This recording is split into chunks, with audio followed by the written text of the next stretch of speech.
Hey everyone, welcome to GameFace, episode 297 on Sifted Games at Sifted.net. I'm Shane Satterfield, your host for the... I'm not going to commit to any length of time for this episode this week.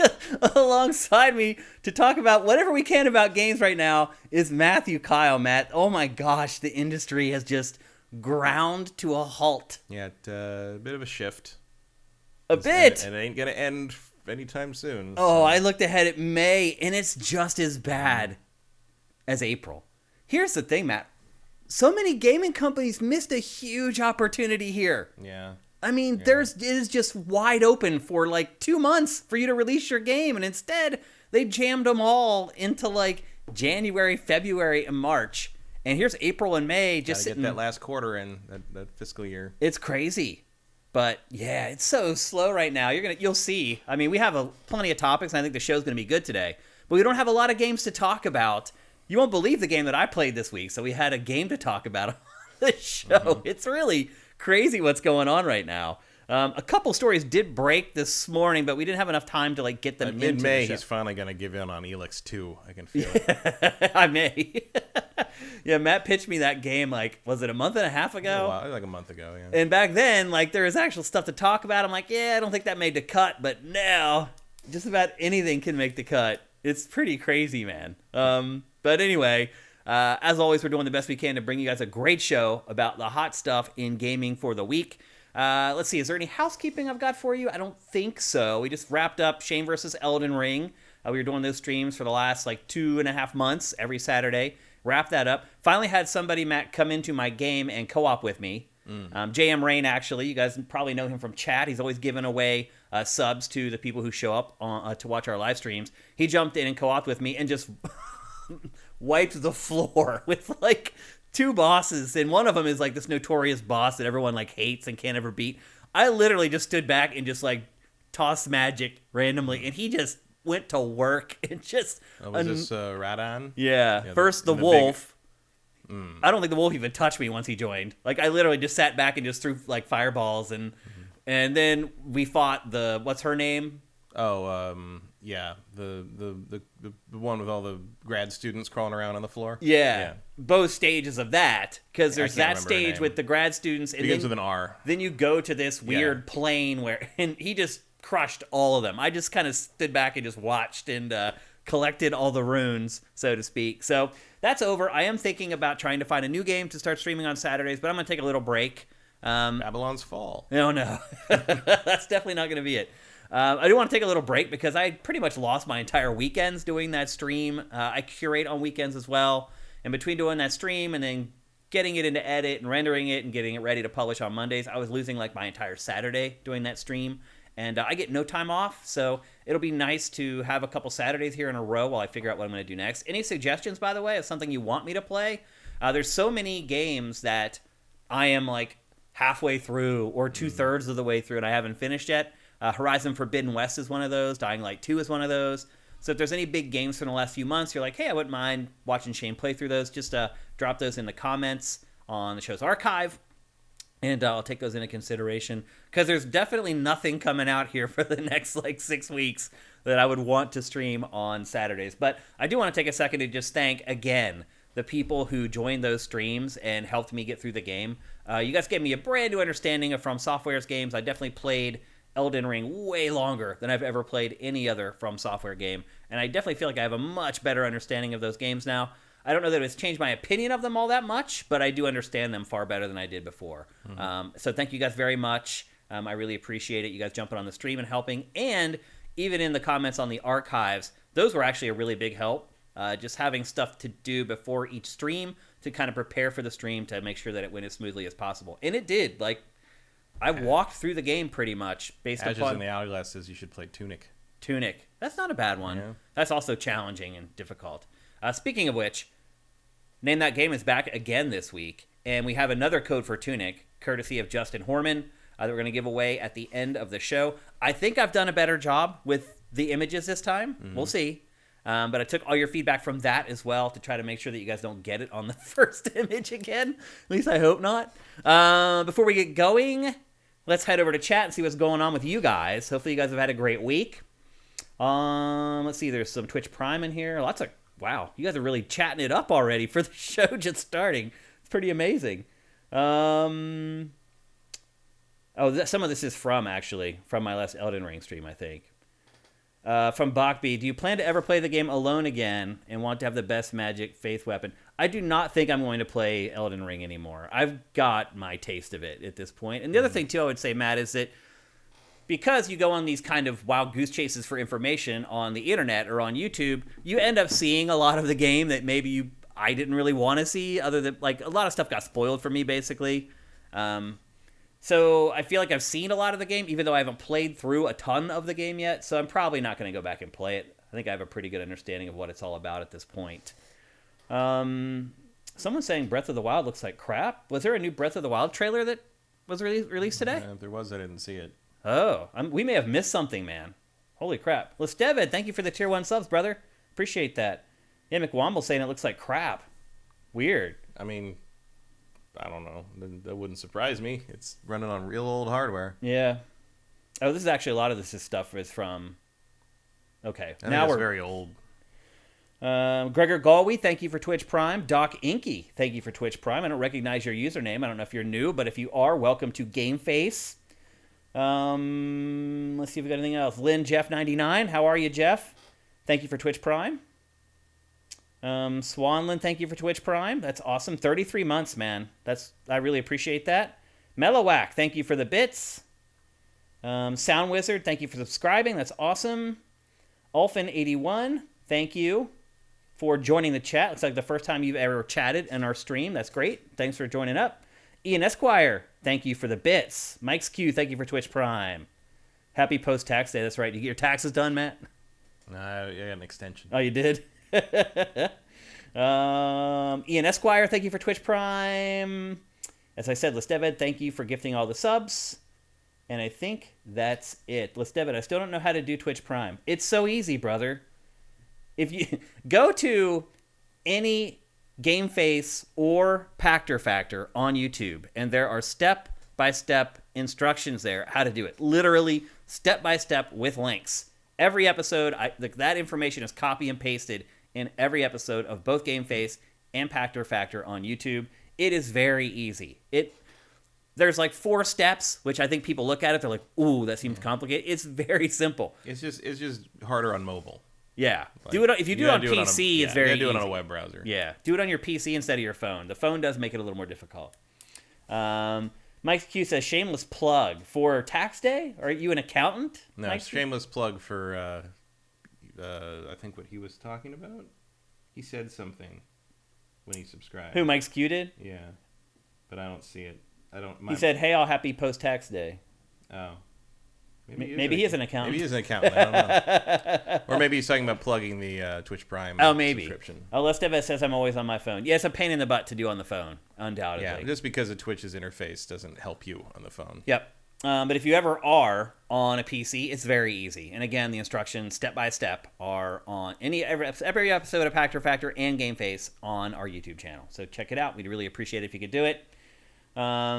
Yeah, you're just linking. If you have Amazon Prime, you're just linking Amazon Prime to your Twitch account. Mm-hmm. And once you do that the first time, you don't have to do it ever again. It's literally just 2 clicks after that. You go to our channel, twitch.tv/siftedgames, and there's a little drop-down thing on the right-hand side. I think it's purple. You click that, it drops down, and you scroll all the way to the bottom of the drop-down, and there's a little thing that you click there that says free subscription with Twitch Prime. So, very simple. If you can do it, it's awesome. It helps us a ton. It costs you nothing. It's just a free benefit if you're an Amazon Prime subscriber. And most people are. Mm-hmm. And wisely so. I've been a subscriber for 12 years. I've never regretted it. Even though the price keeps going up astronomically. That and Netflix, man. Netflix is really starting to get up there, too. It was Netflix like $15 now? I think it's more than that, actually. I just agreed to a thing last night when I opened it that said it was going to be like $15.78 per month now. Yeah. And I'm starting, now that it's getting up there in price, I'm starting to like realize that I don't really use it hardly at all anymore. I don't use it much, but I do use it often enough that I want to have it around. It's like that. It's not that much. Amazon Prime is more, but I get Amazon my money out of definitely Amazon pays Prime for itself in shipping. Yeah. I should probably be more astute at dropping Netflix for months that I'm not going to use it, because like Now, there's some shows coming up that I want to watch, like Stranger Things Season 4. I want to watch that and stuff like that. But I get a lot more out of HBO Max, honestly, than any of the services. I mean, I got some stuff. I've subscribed to the Criterion Channel in an annual subscription for like 3 years. Do you use it? No. Yeah. But like part of it's just like I want to support it. Right. Because that's part of it. But I don't. I've watched a few things on it. But I'm not concerned about supporting Netflix. Part of the problem, no. I've also been a member since they sent DVDs through the mail, so I think I've done my part. I do like the thing is where they, it was kind of revealed this week. It's like Netflix's most watched stuff is like children's programming and old movies. Yeah, basically like comfort viewing. Like their original programming really does not get much. They get bumps traction. when it first launches, and then they just go away. Yeah, which is probably why that Netflix stuff only lasts like 3 seasons. Yeah. Classic TV shows too. You can always see in their trending stuff. It's always stuff I never watch. When you can see some of the top 10, like Is It Cake was #1 for a while, and now it's not even in the top 10. I watched half of one episode of that, and I was like, I'm good. Like, but do you know who the host on that is? He seemed familiar. So you remember the David S. Pumpkins skit from with Tom Hanks on from SNL? No, I don't. It's like David S. Pumpkins. It's like, any questions? Like that thing. No, I don't remember that. Weird. That was a big deal. No, I don't remember that at all. Anyway, he's the guy who hosts Is It Cake is this tall, skinny skeleton guy in that skit. That guy seemed weird to me, though. He is weird. Like he's got a sinister vibe to him in a weird way. And like as you watch, like the 3rd or 4th episode, he starts really every time something turns out to not be cake, he just stabs it a lot. Oh, and I'm like, you're not dispelling the Norman Bates vibes I got off you from the beginning of the series, dude. It's very weird. That is weird.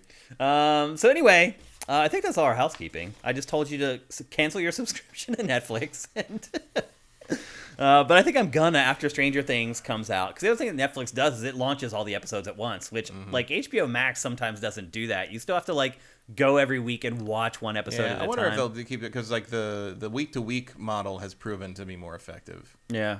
But you run into the problem that like people consider things that Disney Plus or HBO Max puts up to be appointment viewing, and you don't have that so much with Netflix originals usually. I saw the new Batman film launch on HBO Max today already.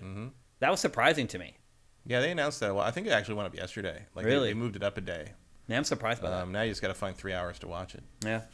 So anyway, no big games to talk about on today's show, but we have tons of interesting topics that I think we're going to have a great discussion on. I think we could talk about anything and have an interesting discussion at this point. We're going to kick things off, though, with Sony First Party Studios and Hideo Kojima, which just seemed like a marriage made in heaven, a match made in heaven, that eventually Kojima Productions would eventually become a part of the Sony umbrella. It would be a first-party studio for PlayStation, and this week, Kojima got a little edgy or whatever and posted this banner image of Sony's first-party studios, and it included his studio. It had art there for Death Stranding. And so people, understandably, were like, well, okay, that means that Sony's going to buy you guys up. And he had to come back and say, no, in fact, we want to be an independent studio, and we're going to continue to be an independent studio. Why do you think Kojima is so reluctant to join PlayStation? Or do you think PlayStation doesn't want to sign Kojima? I mean, I certainly wouldn't buy Kojima Productions if I were Sony. They haven't proven too much. And I would imagine if I'm Kojima, I want to make a couple bigger hits to make my company worth more so that I make more money when I sell it to Off the Sony. sale? That's smart. I had not even thought of that angle, actually. So that would be my guess. Kojima doesn't think the company is valuable enough, or that it could be more valuable when he goes to sell it, and Sony doesn't see the value in buying that company yet because Death Stranding did not exactly set the world on fire. So I think everybody's in a holding pattern on that one for various financial reasons. The rumor of Sony buying From came up again, though. Like that keeps popping up. That's another one that makes too much sense. That does make a lot of sense, yeah. Although I think you would have to go buy the parent company, which Sony can at that afford. point, for sure. Like if you can leverage it, why not? Or you buy it and then you sell off the parts that you don't want. Yeah, pretty much. Which probably would make a little more sense. Why do you think PlayStation signed Jade Raymond's new studio, Haven, when essentially all she has is kind of an idea and maybe a working prototype? Because you got to remember, too, that PlayStation basically funded Kojima Productions to be formed and gave Kojima Productions an engine from Guerrilla to build its game on. I mean, without PlayStation, does Kojima Productions exist? Someone probably would have funded Someone it. probably would have. Maybe it wouldn't have been as extensive as the funding they got for Death Stranding from Sony. But, like, yeah, I think mostly it's just, like, I think whatever Haven is working on is something that I think Sony sees as potentially applicable or helpful to their other projects, too. Whereas I think Kojima's stuff is just Kojima's stuff. Mm-hmm. You know, it's clear that like the work he did on the engine here did help out Horizon Forbidden West. Like clearly, clearly the collaboration did help out Guerrilla. Yeah, it went both ways. Yeah, but like it sounds like whatever Haven's doing has some kind of further, like more wide-reaching ideas, or you know. Like, you know, the speculation that it might be some kind of like new iteration of PlayStation Home or something like that, or something along those lines, or something that could be like a metaverse style thing with PSVR 2. Mm-hmm. Like, you know, it could go stuff that Haven's working on seems like it will probably go beyond what the game they're making. Yep. Whereas that's what it sounded like. Yeah. Or it sounded like, because it almost sounded like it's a culturally driven product instead of a gamey product. Yeah, there's something more esoteric there. Yeah. Whereas Kojima Productions, for better or worse, is just making games. I would also argue that, you know, if I had Kojima and Jade in a room and I'm trying to figure out which one would make a product that would be more viable financially and would be more likely to do better sales-wise, I would probably side with Jade Raymond. Yeah. Like, Kojima is creative and his games are strange and weird and there's a mystery around them, but they don't always sell. No, they don't cross the line. Yeah. With into that sort of mainstream curiosity. You know, they don't.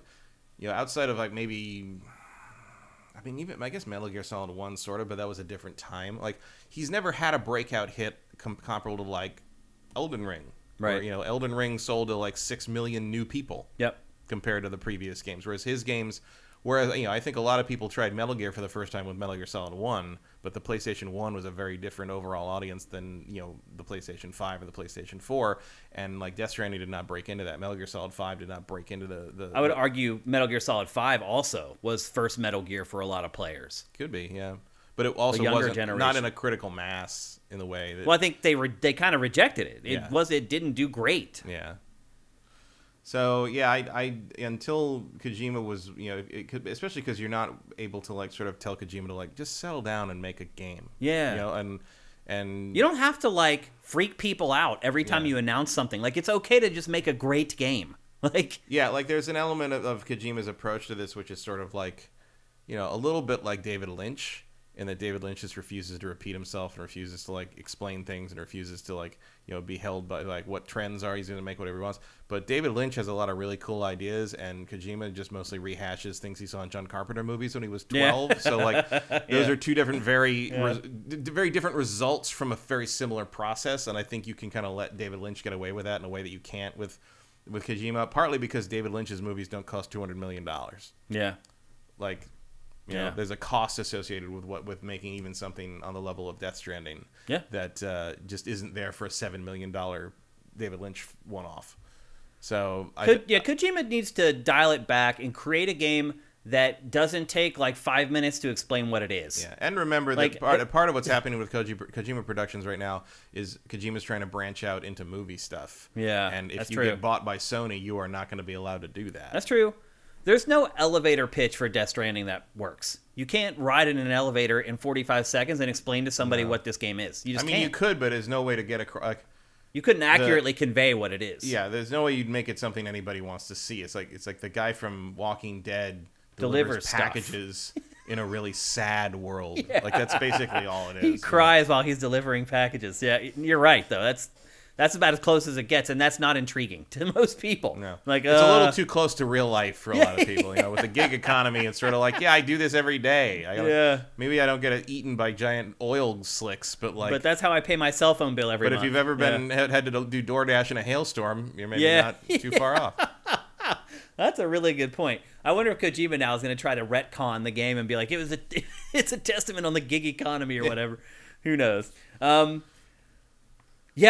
you think it'll eventually happen that PlayStation will buy Kojima? So Ashes in the Hourglass brought up something. I don't know. In chat, he said I think we need to see what the next game is and whether his movie, stab at being a movie production partner is successful. Because if that works, he may never come back to games. I don't think Kojima ever needs to sell at all.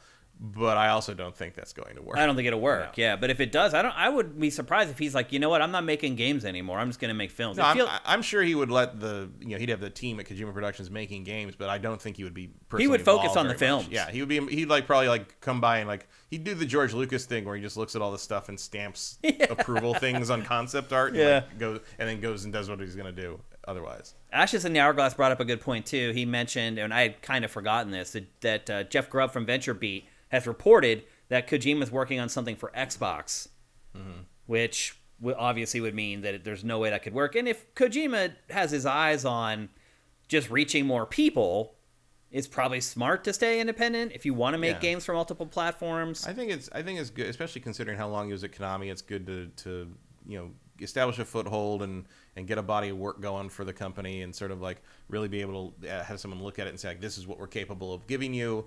If we, let us in-house, and we will do that, all the time. And so that will raise value. It'll raise the perceived value and get more people interested in buying him, and it will raise the value of the company that he will reap the benefits of when he sells it. So I think it's just too early to sell. That's the real problem. Yeah, I mean, they've only been around for how long? But Haven only existed for on paper for 11 months, and they were purchased.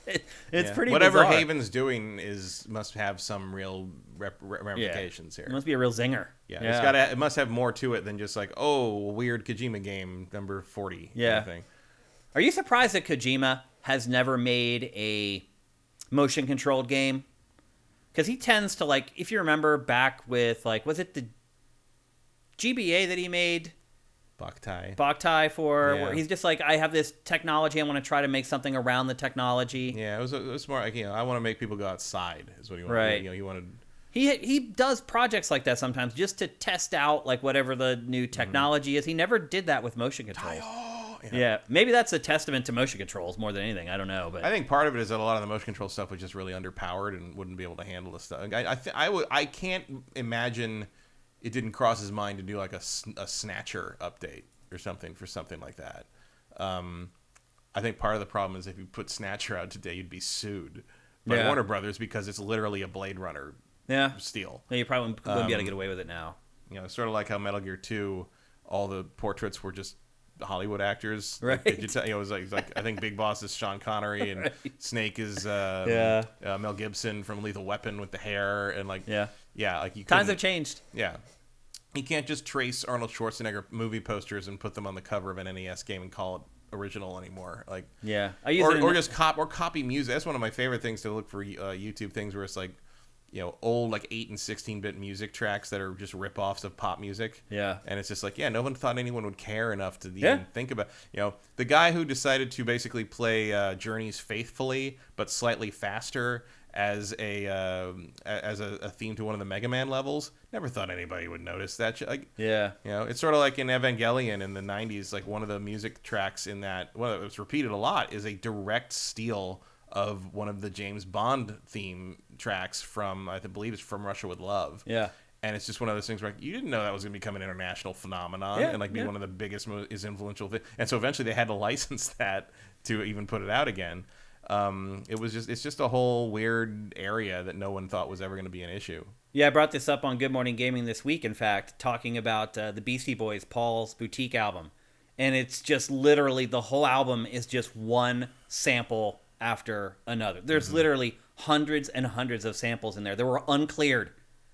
You could never make that album now. Everything, every note, every melody, everything now is protected. And back then, it was the Wild West, and they just went crazy and just sampled every hook, every little bass line, everything that they had loved throughout their entire lives and got away without paying for any of it. Now, I don't know how that has worked out in present day. I don't know if they're paying royalties now to the artists that they sampled for that, but the album came out, and for years and years, it was just this sampling masterpiece that they never had to really pay the piper for. So times change, laws change, and it affects art. There's no doubt about it. But I am a little surprised that Kojima has not made something for Nintendo in a really, really long time. I don't think he was interested in dealing with the underpowered hardware. It's possible, yeah. He does seem fixated on. He loves the cutting edge graphics stuff. Yeah, it does seem like it's important to him. So I mean, he's been like that since the PS1. Like Metal Gear Solid 1 was just beyond anything that was on the happening PlayStation on that at the system. time. Yeah, Absolutely. Do you think it would be smart for PlayStation to buy Kojima Productions? Maybe eventually. But Would you recommend that they do it? Not right now. Me either. I wouldn't either. I'd let him go out and build a studio and maybe finally make another hit. Yeah. Because he hasn't had a hit for a while, let's be honest. Like, Death Stranding is a technical achievement, but it ain't a hit. It's not a hit. I mean, the last hit was probably what? MGS2? Really big, like burn the charts? Yeah, probably. Yeah, that was a long time ago. I don't remember how 4 sold. Because it was a PlayStation 3 exclusive, so probably... I think it did okay. That actually might have been the last hit, so to speak, that he had. Because 5 sold, 8 million copies, I think I remember? 5 was a hit by the context of, older times, but it wasn't by the context of when it came out. And it's hard to remember the sales for this stuff, too, because these games are so old that the number that I have in my mind is the number around when it came out. And now that the game has been out for 20-some years, it could have accumulated... a lot more sales. At a certain point, Metal Gear Solid 5 has been $5 so often. It's probably double that now. Yeah, you end up getting into the Grand Theft Auto 5 territory, where it's just been around for so long, it just adds up. And it's been so cheap and discounted so many times and given away at different services. I mean, it's annoying, and I hated it when it would happen in the game, but I never get tired of seeing him just sort of give up and float away.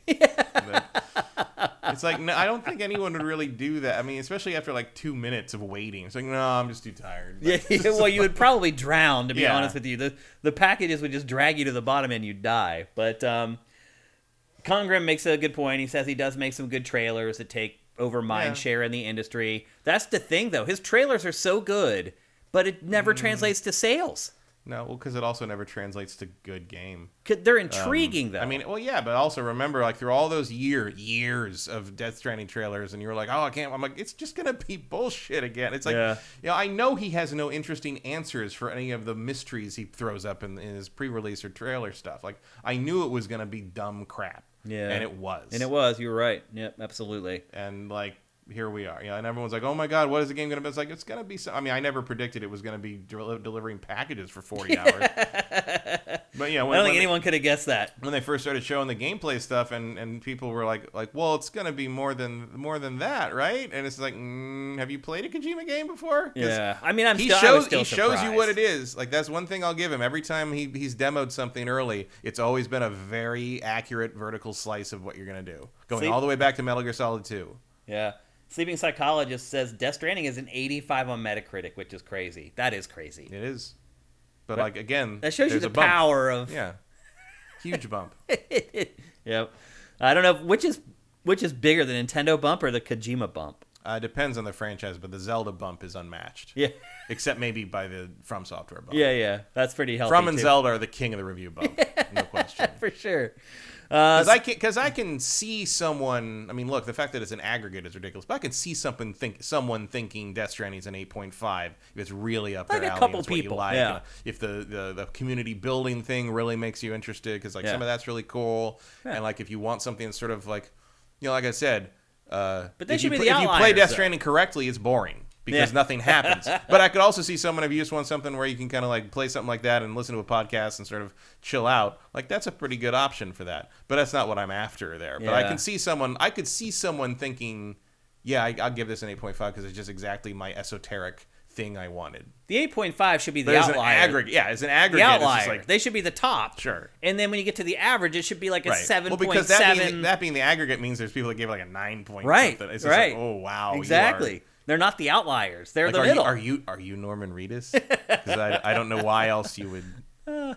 It is bizarre. Yeah. But for whatever reason, people get excited by Kojima's games and then they don't really buy them. So it's really bizarre. And then they kind of stop. That's one thing that's notable, I think, about Death Stranding is how unnotable it is. Yeah. It's people still talk about Metal Gear stuff. Yeah. Fairly regularly. Even 5. You don't see people mention Death Stranding. Nope. Really. Death Stranding did not make much of an impact on the general psyche of the gaming public. Yeah. Yep. Well, the Metal Gear Solid 5 was also weird, where it had that tanker that you'd go back to. And the endless load times that turned out to be intentional because you can get a skill letter that makes them shorter. I'm like, bite me. Bite me. Yeah. Yeah, I mean, Metal Gear Solid 5 has its own problem, also including that it's not finished. Yeah. And so, like, the story isn't really there. It's, like, so weird. Like, you went through all the trouble and expense to get Kiefer Sutherland to voice him, and then, like, it got wrapped. Konami basically made him wrap it up so fast and abruptly. Not that they didn't give him years to figure it out, but, like, they just it's like, oh, it'll just be a bunch of audio tapes, and otherwise he won't really talk. And, like, what happened to Kiefer Sutherland? Did he die? He's around doing stuff. He doesn't do anything. He just said this week he'd like to bring Jack Bauer back. Really? I'm sure you would. I bet he would. His career just disappeared. Well, he had some trouble and some... I haven't seen him in anything in forever. I don't know. Yeah, I can't remember the last time I saw him in something. Yeah. I like him. I think he's good. Yeah. I especially love that video of him tackling the Christmas tree in that Lake Tahoe hotel or wherever that was. Oh yeah. Where he just asks permission, like pays the guy and, right. says like, "Can I just jump into the tree?" And he's like, "All right." And he's like, "Yeah." And he just jumps into. I mean, look, that's a man living his best life. Yeah. And going, and he asked permission. He offered to compensate. Yep. He just wanted to do it, and he did it. I respect that. I do too. I do remember one time. It was right when they expanded G4. Like, it was like when we were going daily live, and they expanded the web team huge. So Andrew Pfister and Patrick Klepek and all those guys, and Billy Berghammer and all those guys joined the team, and we all went out to, I think it was the Rustic, to like have a bonding, sort of get to know each other editorial team thing. Mm-hmm. And that was right around the time I think he was like supposed to be right out of rehab and doing better or whatever. And we're all sitting around, and these guys come in and take the table next to us, and the two guys who are there like go to the bar, and one guy stays at the table, and we look over, and the guy who stayed at the table is Kiefer Sutherland. And we're like, what the hell? Some of those guys had probably just moved to LA and were like, whoa. And we're all like, they're all recognizing who he is, and he looks over, he can tell that we know who he is. Yeah. And we're just like, we're not gonna tell him. And he's just like, that stuff happens in LA all the time, by the way, all the time. My wife eats next to celebrities probably once a month, like big ones too, like Kanye or whatever. I mean, they gotta eat too. So. They do, yeah. Well, I ran into Glenn Danzig at the grocery store, right. So you just never know what's gonna happen here. It's bizarre. Do you think Kojima is at a do or die time? No. Do you think he needs a hit? I think he could use one, but I think he's. I think Death Stranding didn't set the world on fire, but I'm sure it did fine for him. Mm-hmm. I don't think he's in danger. I mean, he did whip a studio together pretty quickly and put out a game that, whether you like it or not, is one thing, but it is a high quality product. Yeah, that was polished. It's a pretty impressive achievement for a first time team. Yeah. Even if he brought a bunch of people with him. Yep. That's a whole bunch of different logistic challenges than working under a Konami banner. Yep. And they got it done, and it got it done in a pretty good amount of time. Yeah, quick. It's like the quickest game he ever made. Yeah. It's crazy. And it doesn't, it's not like buggy. It's not, it wasn't especially bad, in that regard. It was very polished. So, yeah, like I would not, at the very least, I would think somebody would be interested in buying them as a functional unit, even if not as a source of IP. Right. That's a good point. But I'm sure his focus right now is he's getting one last shot at that. He always want to be a director. Kojima's always been a frustrated film director who ended up in video games. That's true. And here's his last shot. But yesterday I was actually looking at the list of video game movies in production, quote unquote, in development or whatever. And that list was like 30 miles long. No, it's like. It's like 15, 20 movies. I bet you there's more than that. No, not that are like actually announced. Because some of them disappear. Like Minecraft was started in 2016 and like went through all this pre-production and was supposed to have like Steve Carell is like the lead. Now it just resurfaced yesterday and is like Jason Momoa is now the lead and they've got the director from like. I mean, look, there's just a lot of. Moving parts. Yeah. I mean, some of this stuff's been in development hell forever. But there's a bunch of stuff. There's I forgot that the Werewolves Within movie came out last year. Oh, wait, it came out. That came out last June. Yeah. I'm like, that happened? Okay. I mean, because I remember talking about that, but then I think it just went up on streaming or something. No, I don't know. Yeah. But some friends and I were talking about it's like is the only good video game movies, and I'm like, Nolan Elric. Who's a better writer, Kojima or David Cage? Oh, Kojima. Yeah. Sonic 1, the first Sonic movie is probably better than it has any right to be. The original Mortal Kombat, I wouldn't call it good, but it does justice to the source material of the game. Yeah. I would say. And there's another one that I was like, this one was pretty good. I can't remember what it was now, which shows you how much that's stuck in my head. Exactly. The other was like, did you remember there was a Max Payne movie that starred Mark Wahlberg? Because I completely forgot that happened. Yeah. I completely forgot that was a thing that happened. Yep. It's crazy. Well, now there's a Streets of Rage movie coming. And that was announced yesterday. The people who work on John Wick are like moving over to that. It's insane. Yeah, Everyone, now that Sonic has exploded, everyone's like, woohoo. Detective Pikachu. Pikachu. That's the other good one. Yeah, that was, and Silent Hill was not watchable. It was okay. It was, watchable. Certainly for its time, it was at least. It was one of the best ones. Yeah, it was admirably true to the source material. It was one of the best games. Like I could watch that and recognize what I was watching, which at the time was unusual for a video game movie. Yeah, and we'll see how the Illuminations Mario movie is this December. Like the Minions guys. Right. We'll probably see. Be pretty good. Like I know everybody's all. It shouldn't be terrible anyway. I know we're all freaking out about. Chris Pratt being Mario, but it's like, no, the kids aren't going to care. Yeah. Like, it doesn't. The target ones are not going to. The target demographic for that is not going to care. They don't even know Charles who it is. Martinet is not. Yeah. They may say it doesn't sound like Mario. Oh, we got the Borderlands movie in development. We have Borderlands, Crossfire. You're trying to make a Crossfire movie. Five Nights at Freddy's, which is pretty far along. Gears of War, Ghost of Tsushima, which is the next project for the Sony team after Uncharted. Just Cause. Just Dance. Ubisoft makes a lot of decisions. Have you noticed that? Minecraft, Metal Gear Solid, which Kojima's working on, or somebody's working on. Sony's working on it with Konami. I imagine they're going to probably call him. A sequel to the Mortal Kombat movie. Yeah. That was pretty good, actually. Yeah, that was for what it was. Yeah. Portal, supposedly. Rabbids. They're doing a live-action Rabbids movie. Sonic 3. Space Invaders. Sequel to that Tomb Raider reboot called Tomb Raider Obsidian. Saints Row movie. And a Yakuza movie. And that's that. In terms of Western development, that's what we got. And I will also add one of the good video game movies is the Phoenix Wright movie, which never came here, but it is actually a very accurate Phoenix Wright movie. Is it animated? No. No. It's live action, but it's mimicking the look of the games. Interesting. Almost perfect. Like the guy has the hair and the suit, and they do the speed lines and the pointing and the objection. It's all there. Huh. Like it's really. I didn't even know it accurate. existed. Well, it never came. It's only in Japan. Oh. But you can get like fan sub versions. But like it's real good. Like as long as you know what Phoenix Wright is and you're like expecting a movie version of that, it's really good. Surprised it doesn't come to Netflix. And it would be if they bring all that Godzilla crap, right? Which is just or some streaming service, because all of them are just begging for content. Yeah, basically. bring it over. Yeah, might as well. I think more and more you'll start to see stuff like that. Yes, we should. Like it's fun to see stuff sort of like open up that way a little bit. It's like Everything Everywhere All at Once. Like really kind of the embrace of like, okay, like mainstream audiences know what multiverses are and timelines are, so we can start accepting those stories now. We can start making smarter movies. Yeah.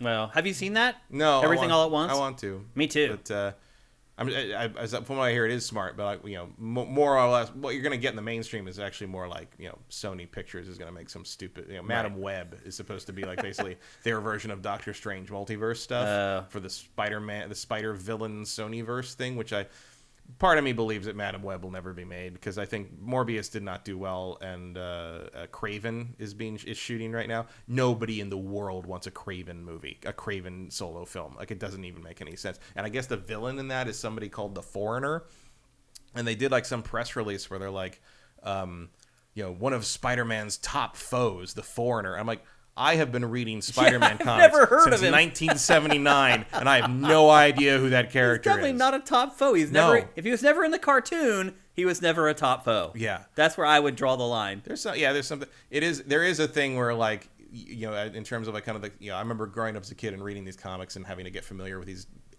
vintage characters that have been around forever since before I was born, and now we're hitting a point like when I played like Arkham Knight, and I was like, who the hell is Professor Pig? Is this something? And I looked at him, it's like, oh, he's some like old villain that I don't know anything about. Like, oh no, he was introduced like 2 years ago, and I don't know him because I'm too old to have enough. read the comic. And so it's flipping over that way now. So maybe the Foreigner is a more recent introduction, but like I keep up with most of that. I don't know who the hell that is, and I don't know why anyone would want to watch a movie that's just about Kraven the Hunter. Like, it doesn't make any sense to me. I'm starting to glaze over with the superhero stuff in general. Like, the Thor trailer came out and I watched it and I was like, okay, like, there's just too much. I don't agree with that. And I know you say it all the time, like, there's only like, it just feels like all the ones that are promoted, like, oh sure, all I ever see is just Marvel or DC stuff. Like, yeah, but if Marvel and DC stuff went away, you'd see something else all the time. You know, whatever the new trend became. Like, but I mean, this has been going on for a while now. Yeah, well, that's because it's really good.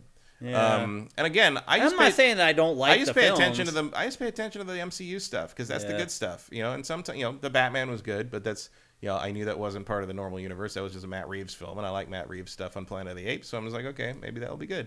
On the flip side, you've got stuff like Morbius, which like I knew was going to be garbage from the beginning. And yeah, like the best thing about Morbius coming out is I never need to see the Morbius trailer again.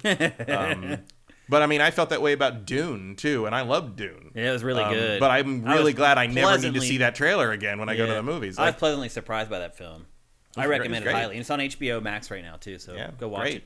Great movie. Yeah, I had actually skimmed past it for like weeks, and one night I was like, I'm going to watch it. I mean, look, I'm going to try to watch it, and I immediately got sucked in. I don't think Denis Villeneuve has ever made anything less than a good movie. Yeah. He makes good and great movies, and he's never made anything less than that. Really enjoy it. Every single thing he's ever done is really good and worth watching.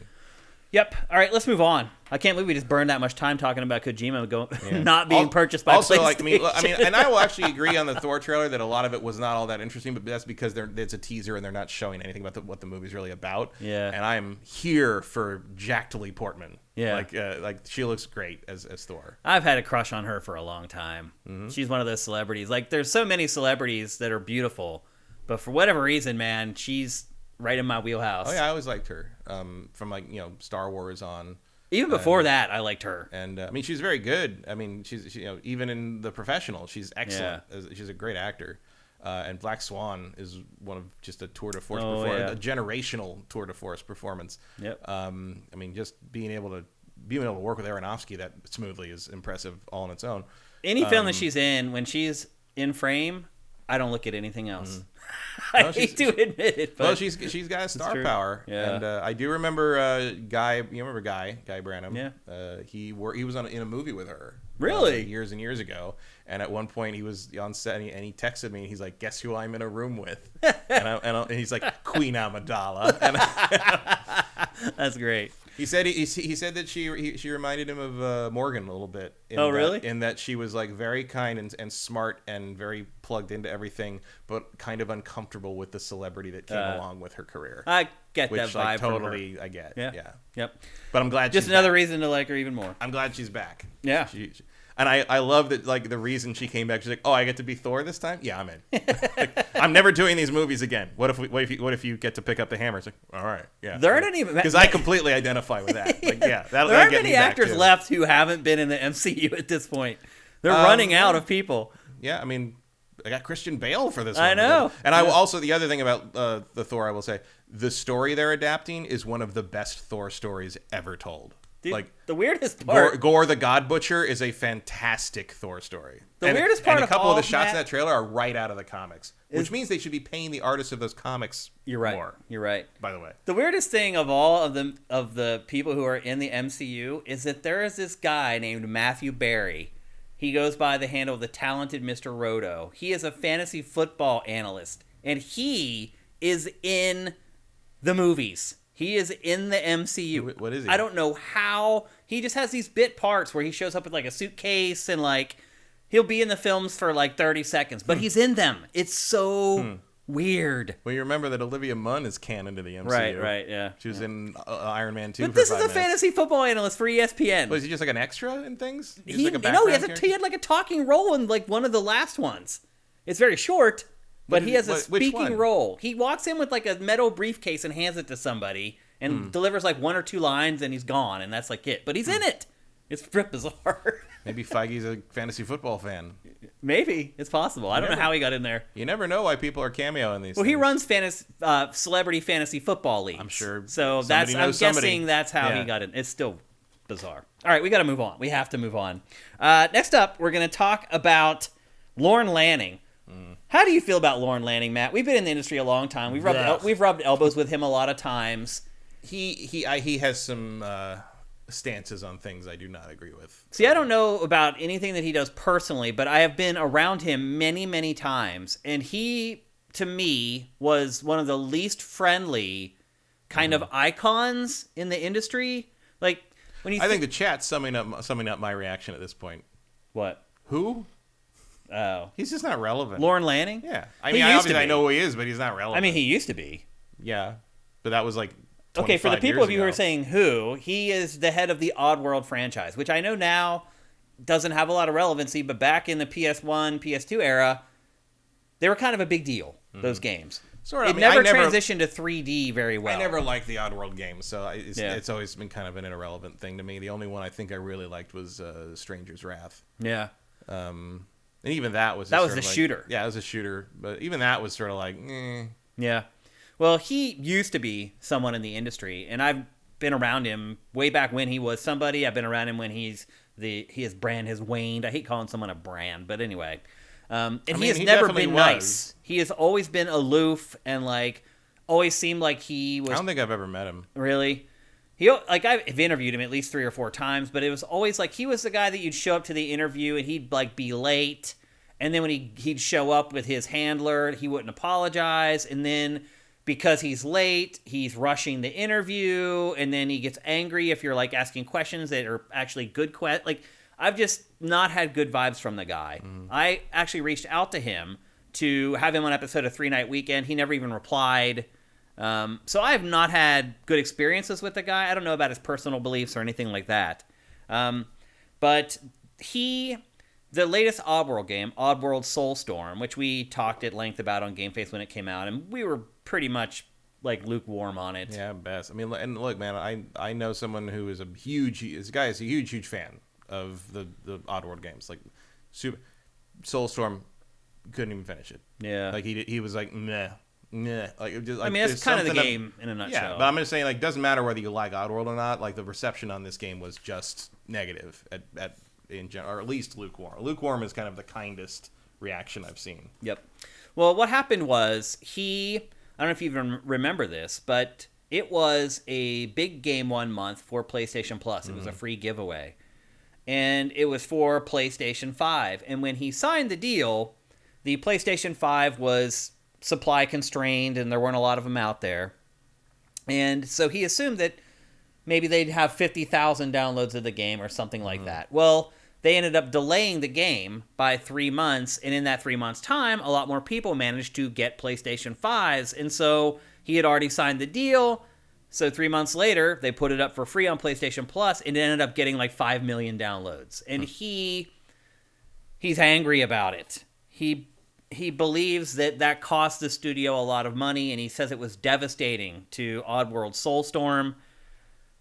But he's working under the assumption that every person who downloaded the game would have paid money for the game. Yeah, it seems like developers do this a lot. Yeah, I mean, you could still. What was the original? They thought they were going to have like 50,000. 50,000. No, he said no more than 100K. He said he expected. That seems really naive. He said he expected 50K, but he thought no more than 100K. That seems very naive, even for the amount of PlayStation. I mean, how many PlayStation 5 sold at launch? It had to be there's like a million, I would guess. Like, why wouldn't people just download that people download PlayStation Plus free games by default? Like, I don't even look at them most of the time. I just add them to the library and never think about it again. Like, even if you, I mean, I guess you can still make the argument that, like, say, I don't know, like 10% of the people who downloaded it might have paid for it. Oh, correction, by the way. It was downloaded almost 4 million times, not 5 million. So I want to get that right. But, like, it's still kind of like, I mean, I still think a lot of that is just people just automatically download the free thing and don't think about it again. I'd be much more interested in how many people played it. I'd be really interested to see what percentage of people who download the free games for PlayStation Plus ever play them. Right.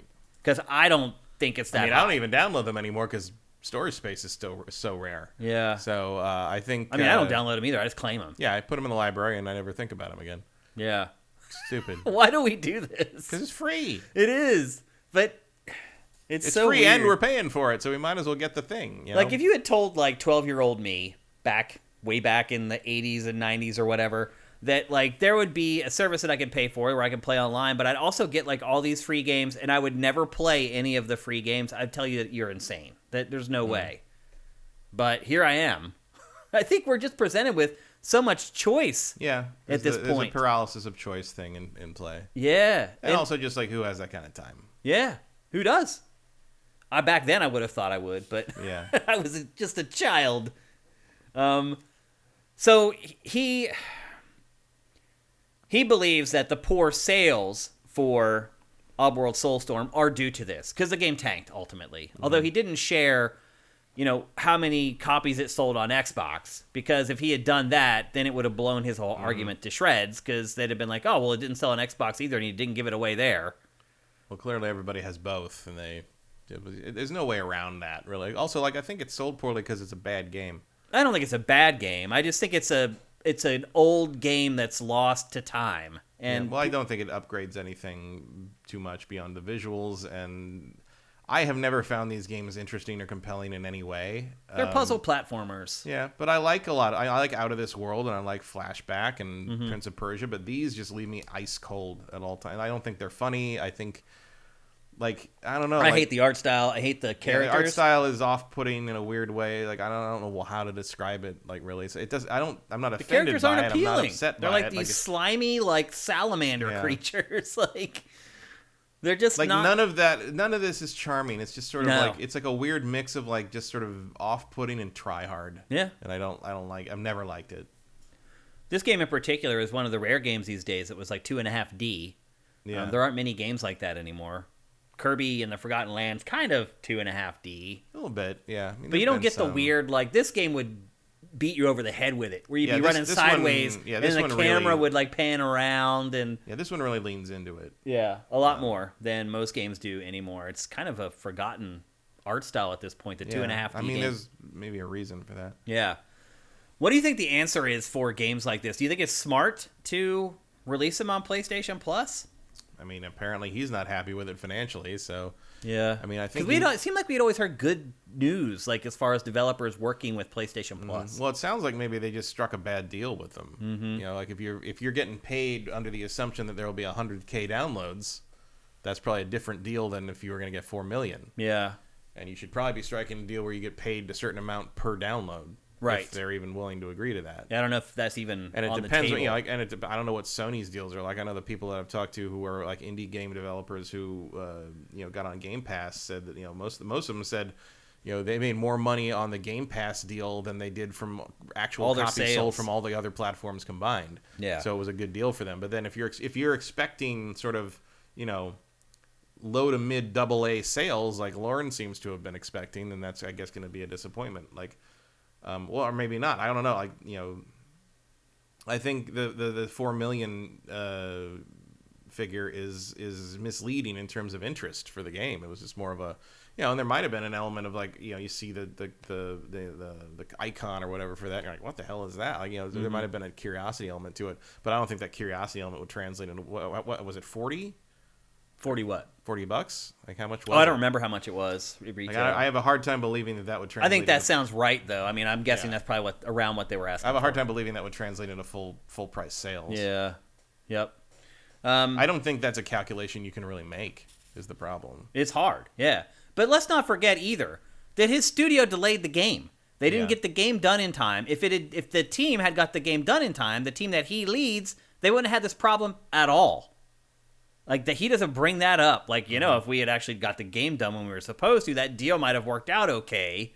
But the failings of his studio that he leads resulted in all these problems. So, do you think this puts a black eye on PlayStation Plus at all? Do you think other developers and studios will look at this? Me either. Yeah. I think they're just going to look at it like, Lauren, you screwed up, dude. Yeah, I think you're targeting... clearly they're putting a lot of effort into production value and most likely budget on this, but it feels like... It feels like they just over budgeted a game that is not going to break. Games like this don't really break out of the indie space too often, and they need to be budgeted as such. Yep. You can certainly make a successful 2.5D side-scrolling action game. Look at Bloodstained or something like that. They happen all the time in that space, and then this is with all these high-end CGs and CG scenes and stuff. Like, I feel like they're just sort of they aimed too high. They aimed real high. They're like Icarus. They flew too close to the sun. And to be clear, I think some of these games could do well. I don't think it's out of the realm of possibility. I just don't think this is the one that's going to do it. Yeah. Because it's just too weird. And you're right. The amount of money that they spent, because the CG in this is really good. Mm-hmm. Which means that they spent a lot of money on the CG. Like, technically and presentationally, it's very good. Yeah. It's up there. But this license, this IP is just... Yeah. I mean, part of me was just like, maybe I'd be more willing to watch like a CG movie of this than play this game, because but I don't like the characters. Yeah, no, but I think there might be an audience there somewhere. Yeah. Like, I just don't. I don't want to play. The gameplay of these games does not interest me. Yeah. Kind of the weird mix of like puzzle solving and like kind of lemmings stuff, environmental stuff. It's just not interesting. This game also got repetitive very quickly. Oh yeah, it was like a What's the other thing? Is like, I know it's a remake of the second game, but it's like you haven't had any new ideas for this in 20 years. Like, right. Like, it's still the same thing. Yep, a lot of time to pass for. And if you're into it, I guess that's a good thing. But to me, I was never particularly pulled in by these games, and I was you'd have to reinvent them more. Like Stranger's Wrath did. Stranger's Wrath was a huge reinvention of what an Oddworld game should be, and I thought that worked. And maybe they should have kept going down that path. Maybe. But it just sort of disappeared after that. Because I can't remember how Stranger's Wrath sold. I don't remember either. It was mostly an original Xbox game. Plus, back then, expectations for sales were way different. Like, back then, if a game sold 1 million copies, it was a huge hit. Mm-hmm. And it definitely was going to get a sequel. That's not how it works anymore. Like, it's... Depending on expectations, saw someone in chat talking about Square Enix's expectations and how unrealistic they are. That's a great example of it. A game doesn't sell 15 million copies. Square Enix is like, oh, it's a massive failure and a disappointment. I also have a hard time believing that 4 months made the difference between 100,000 and 4 million. It wasn't that easy to find a PlayStation 5. I mean, another 2 million consoles maybe were sold by then? Worldwide. 4 months? Worldwide, yeah. No. Yep. And he said it was devastating. So I don't know if that means the studio's going to close. Will you miss them if they do? No, I mean, I don't think anyone should lose their job over a bad decision like that, but like... That's how being a leader works, though. Yeah. If you're a poor leader, it costs everybody else, so... Yeah, actions have consequences, and... Yeah. I don't know. I don't know anything about negotiating with Sony for a PlayStation Plus deal or how that works, but... At the very least... It sounds like it wasn't a good deal for what they were expecting versus what they got. At the very least, I would hope it would convince the studio and Lorne to move on from Oddworld, even though the studio is called Oddworld Inhabitants. But like, clearly they've got talent. They've got skill here. They can. So if you work on something else with these people, you could have something special. Just take those people and make something else. Make something more appealing. Agreed. Yep. So there you go. That's a little glimpse behind the curtain at what happens with PlayStation Plus. But again, it's his fault. His studio delayed the game. The deal probably would have worked out just fine for him if they had got it done when they were supposed to get it done. They didn't, and they paid the price for it. Mm-hmm. And that's how it plays out. Okay, let's move on. We're going to talk next. I can turn my paper over here. Going to talk next about one of the games that Matt has been playing this week that I have not been playing. You dove back in again into No Man's Sky. There's a brand new update for it called Outlaws. Mm-hmm. And... how much time have you spent with it at this point? Oh, probably like 10-ish hours. 10 hours? So, yeah. Actually, probably more than that. But, like, on and off. Like, it's not a constant interaction thing, the update. It's just more like it enhances the starship combat, mostly. So now there's, like, pirate raids and, like, a lot that you can build a squadron. You can, there's, like, quests and stuff that are involved going and, like, liberating systems from outlaws. There are outlaw-controlled systems. So you go, then they're marked with a skull, so you can land. You go into the outlaw system, land on the outlaw space station, and there's a whole different layout and different group of characters who are sort of like selling things, but they're all contraband and they're all smuggling stuff. So you can do smuggling and use contraband stuff and kind of do black market trades back and forth, but that can mark your reputation. So you have to also find these like ledger hack things that let you go. So you go into like a legitimate space station, and if you've been dealing with outlaws, they're gonna not like you and not want to let you be there. So wait, are these brand new space stations that are completely different from the old ones? Yeah. Oh, I mean, okay. they're still you still go in and land the same way, but they're like red, and they everybody's got like makeshift like booths set up instead of like the layout with the stairs and everything. It's much more ramshackle, and there's like barrels on fire like on the space. It's like it's more desperate poverty trying to scrape by. It's the black market, basically. Making drugs and everything. It's a very different thing. But if you deal with them too much, you're gonna get blackballed by the legitimate side of things. Really? And you have to like use these items to go hack the central computer and like erase your black market dealings. Oh, interesting. So there's a balance on that now. Now, the items that you get from the black market, are there risks associated with the items? Like, is there a chance that like they don't work properly or anything like that? No, but if you're carrying them, you can get hit with like law enforcement. Like you can get in a fight with patrolling craft, and that will mark you as an outlaw. Okay. And that's what you need to repair your reputation for. There's a couple other things they added, like the solar sail ships, which I think they showed briefly. There's one with a solar sail that kind of unfurls. What is the point of that? It just looks cool. Okay, so it's just cosmetic. It's not. They added a bunch of other cosmetic, like that type of wing configuration. There is new. So there's a bunch of new ships and new designs for the ships you can find. I've already seen a bunch of stuff I've never seen before. That's really cool. And so you can have a collection of more ships now. I think you could have like 4 before. Now you can have 9. They added capes, so you have cloaks and hoods now, which is fun. But I play in first person, so it doesn't really matter. Oh, you never see it. There's been some issues where like. So the previous update before this was settlements, so you could like become the overseer of a settlement, and like you build stuff and contribute resources, and you kind of build this sort of functioning city after a while, which is really cool. But pirates could attack it now, and so like pirates were attacking my city every 3 minutes or so. Oh, geez. And so if I was waiting for something, because there's like stuff where you there's an outlaw station. This is what an outlaw station looks like. And there's even the barrels you were talking about. And you can. So you can put in resources and stuff so they build it, but it takes like an hour or 2 hours to build some of these buildings. So you're kind of waiting around doing stuff. And if you do that, there's just pirates attacking constantly. And so like one of the first things I did was have them build a spaceport so I could like land without using fuel, because I had to keep taking off. And eventually I would just teleport back to another space station and wait, because it was just, otherwise I was just kind of. Now this morning they put a patch out that fixed that. So it was a bug. So they put a patch out. It was a bug. Yeah, they're not supposed to attack that often. They also would do a thing where they'd land. Like the pirates just land on my landing platforms, and no one could shoot them anymore. So I had to fly away from the settlement and come back. And if I came back, they'd reset, so I could shoot them again. It was a little buggy, a little bit. But they fixed all that this morning with like a 9 gig patch. It always blows my mind. It's like you just released it, and then you fix it in like a day. Mm-hmm.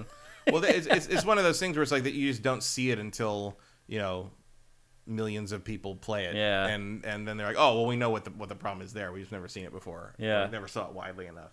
Because this thing gathers telemetry like you wouldn't believe. So they do fix stuff pretty quick, but it's cool. And you can build a squadron. So like it's if I've seen a ship that I think is cool. But I don't really want to have it in my collection. I've just had them join my squadron, and so you can call your squadron in, and like they'll patrol things around you, or they'll help you with a tough space battle. How's the AI on that stuff? They're fine. Yeah. They actually will shoot things down. They've added a bunch of cosmetic stuff to things, like when you shoot a ship now, you see the shield around it, like a big bubble of a shield. And it'll pop when you destroy the shield, and then it'll show like real fire damage on the ship as you're shooting it down. And when they explode, there's a big like smoke and particle effects. Like it's a real big satisfying boom when these things explode. So it's much more dramatic than before, which is cool. The fleets, I did get in a fleet fight at one point, and like fleet battles used to be like there's usually like a big ship and like a few freighters, and there would be like pirates. This was I took a screenshot of it. This must have been 30 ships in the fleet. And the lead thing was bigger than almost anything I've ever seen. It had a Star Destroyer back that was like, it took me almost like half a minute to fly past. Wow. And like tons, it had like 7 or 8 pirates, which usually it's like 4. Yeah. So they've improved the scale of it, and I'm sure if you progress more, like you'll see bigger and bigger battles, which is really cool. Any changes to the stuff on the ground in Outlaws? Not really that I've seen. I mean, everything. It's also because I don't come back to it every single time they update. It's hard to know like what's exactly what was just added here. But it's as you can see, it looks way better than it used to. It's got the areas are impressive. The ground looks like ground. Planet, you can actually spend some time on a planet looking around and feel like you're looking at a real place instead of it just being this copy and paste. Yeah, that's long gone. It's very, very well done in that regard. Do you think this game needs to continue expanding, or do you think that they've kind of reached the law of diminishing returns at this point? No, I mean, every expansion adds something worthwhile so far. Yeah. If they want to keep doing it, I'll tell you one thing I still want. I want to be able to repaint my damn spaceships. You still can't do that? Still can't repaint the spaceships a different color. Still? You can repaint your giant capital ship. You cannot repaint the starfighters so far. Why? I think they want you to just go find new stuff, but I think I should. If I find that, I want like full customization of the starships. Yeah. Like even if I have to jump through hoops or spend a lot of resources or spend special resources to like unlock the pieces or the paints or whatever. Like I'll do that's fine. That's fine. But like I really want to be able to customize the ships in some way. Even if I can totally understand. Even if you don't let me swap out pieces and parts and build my own, that's fine. But I want to be able to paint them. Like I saw this beautiful ship in the first system I was in, actually after the update. Just exactly what I would want from like the moving ships with the giant turbines and the whole, like everything was great. But it was right there. It was that color yellow. It was that guy's yellow. And I'm like, I don't want to look at that. I don't like that color. And so I recruited it into my squadron, but I didn't make it buy the ship. Right. And it was even an S class. It was perfect. It was like one of the best ships I've ever seen, but it was just the ugliest damn yellow color, and I don't want that. Yeah, I don't blame you. Yeah. Have you found that you've run into other players more frequently in the game now than prior days? No, because I'm in a different galaxy. Oh. So I finished the game a couple times and have ended up in like you can reboot and go to a different galaxy. You can go back and forth if you have like established bases in the Euclid is the galaxy most people start in. Yep. But I'm like a few other galaxies through, and like so I picked this other one that's supposed to be like you're supposed to be able to find more interesting planets. And it was just true so far. I find paradise planets and like all these crazy grasslands and all these. It's really cool, but there's just not that many people. If you intentionally left all the people behind. Yeah. If you want to see people, you got to go to the Anomaly, which is like kind of the hub thing. Yeah. Or if you do the community events, so like I did the community event to get the Normandy, and the community event for this new update and stuff. And that, like, they send you to specific planets and specific places, and that's kind of the same for everybody. So you will go. That was interesting because it's the first time I've been to a lot of places that had already been discovered. It was stuff that is long. It was like almost like finding like a highway. Interesting. That like people had traveled through because everything was named, everything was discovered. You actually did see other ships fly around. You found like bases people had built on like quest locations that were like a giant tower that just said like here, because sometimes it's hard to track it down. So people just build landmarks. Interesting. So that was interesting. That was fun. Yeah. But yeah, you still. I mean, these things are gigantic. Yeah. I mean, this game is gigantic. And they've added things where it's like, for a while in the galaxy I'm in, I've just been sort of traveling inward towards the core of the galaxy as far as I could every time I did a jump. And I'm like, eventually I'll get to the center and I'll be fine. But you couldn't really tell how far you were. Now with either this update or the last one, they added like once you point yourself at the galactic center, it tells you how many light years you are from the galactic center. I am 668,000 light years. I can jump 3,000 light years at a time. Wow. That's going to take a while. Yeah. So, yeah, the odds that you'll find anyone if you're not doing kind of the community events that kind of guide you through these areas, or if you're in the Euclid galaxy is pretty well explored, especially once you get closer to the center, that first galaxy that people start in. I did notice running through there, especially for some of the quests, like it was hard to find an undiscovered star system. No.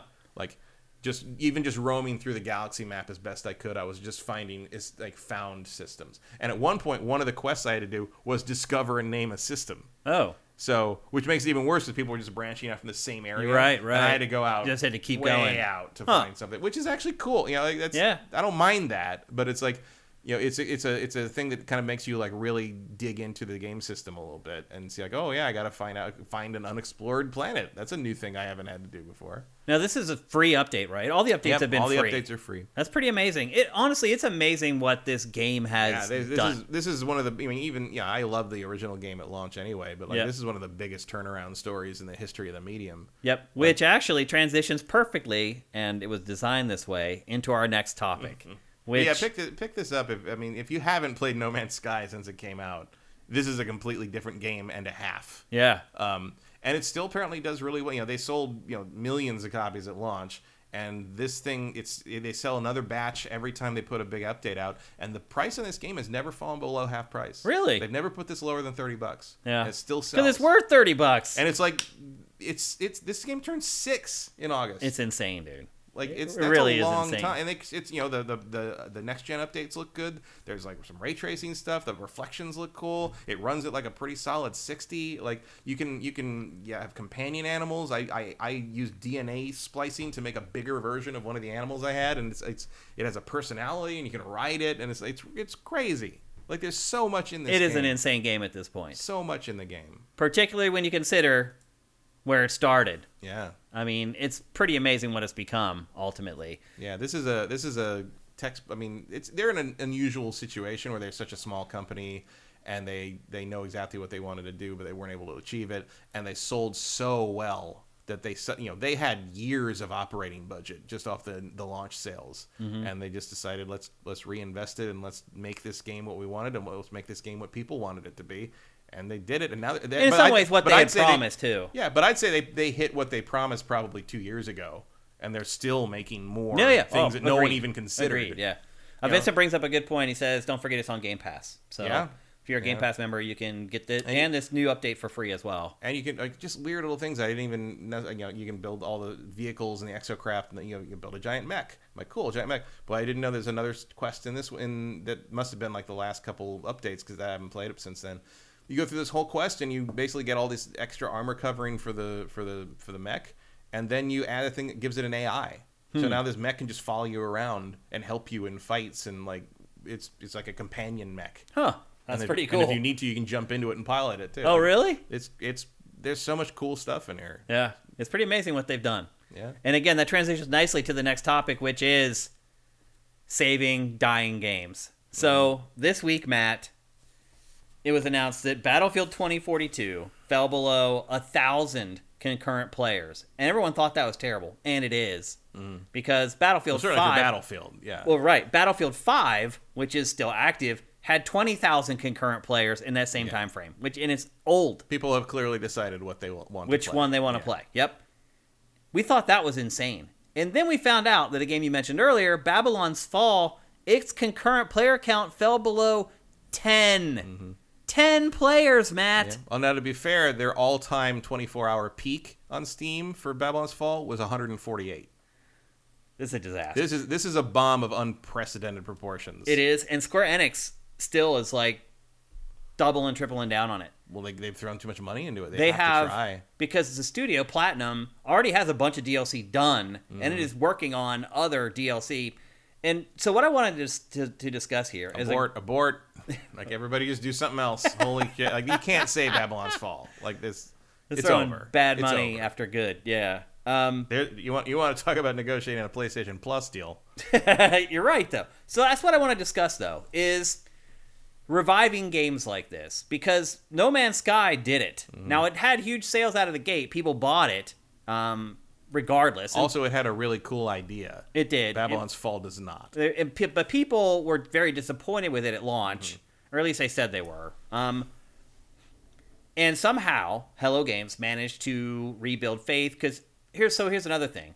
When this expansion came out for No Man's Sky, Hello Games also announced that it is working on a new game that is even more ambitious than No Man's Sky. They said that if we told you we had 1,000 people working on the game, you would still tell us it's not enough people. already kind of doing the same thing it did before with promising this pie in the sky game, some people are saying it didn't learn its lesson. So I think they did, and if they're saying that, they got something up their sleeve. I kind of believe that too. But we're just not going to see it until it's really, really ready. Right. Like, so they're not going to make that mistake again. So this is kind of an apples and oranges comparison. Sean Murray will never do another interview. He really should. Because No Man's Sky had all that money at the launch to use to build the rest of the game and keep building on the game. You talk about Battlefield 2042. Also, there's like 15 people at that company. It's a very small operation. Yeah. So apples, oranges. These are big studios. Platinum, I don't think that team was all that big for Babylon's Fall. But Square is a mega corporation. Battlefield 2042 had a gigantic team. Yeah. And it also has plenty of resources to do what it needs to do to except time. That's the question, though. How do you figure out, one, if a game is worth reviving, and if you decide that it is, how do you go about reviving it? I mean, I think they are only very rarely worth reviving. And generally what needs to happen is you need to start over, which is in some ways what No Man's Sky did. Like, No Man's Sky began with sort of patching the holes, but then that is a different game now. Oh yeah, absolutely. Yep.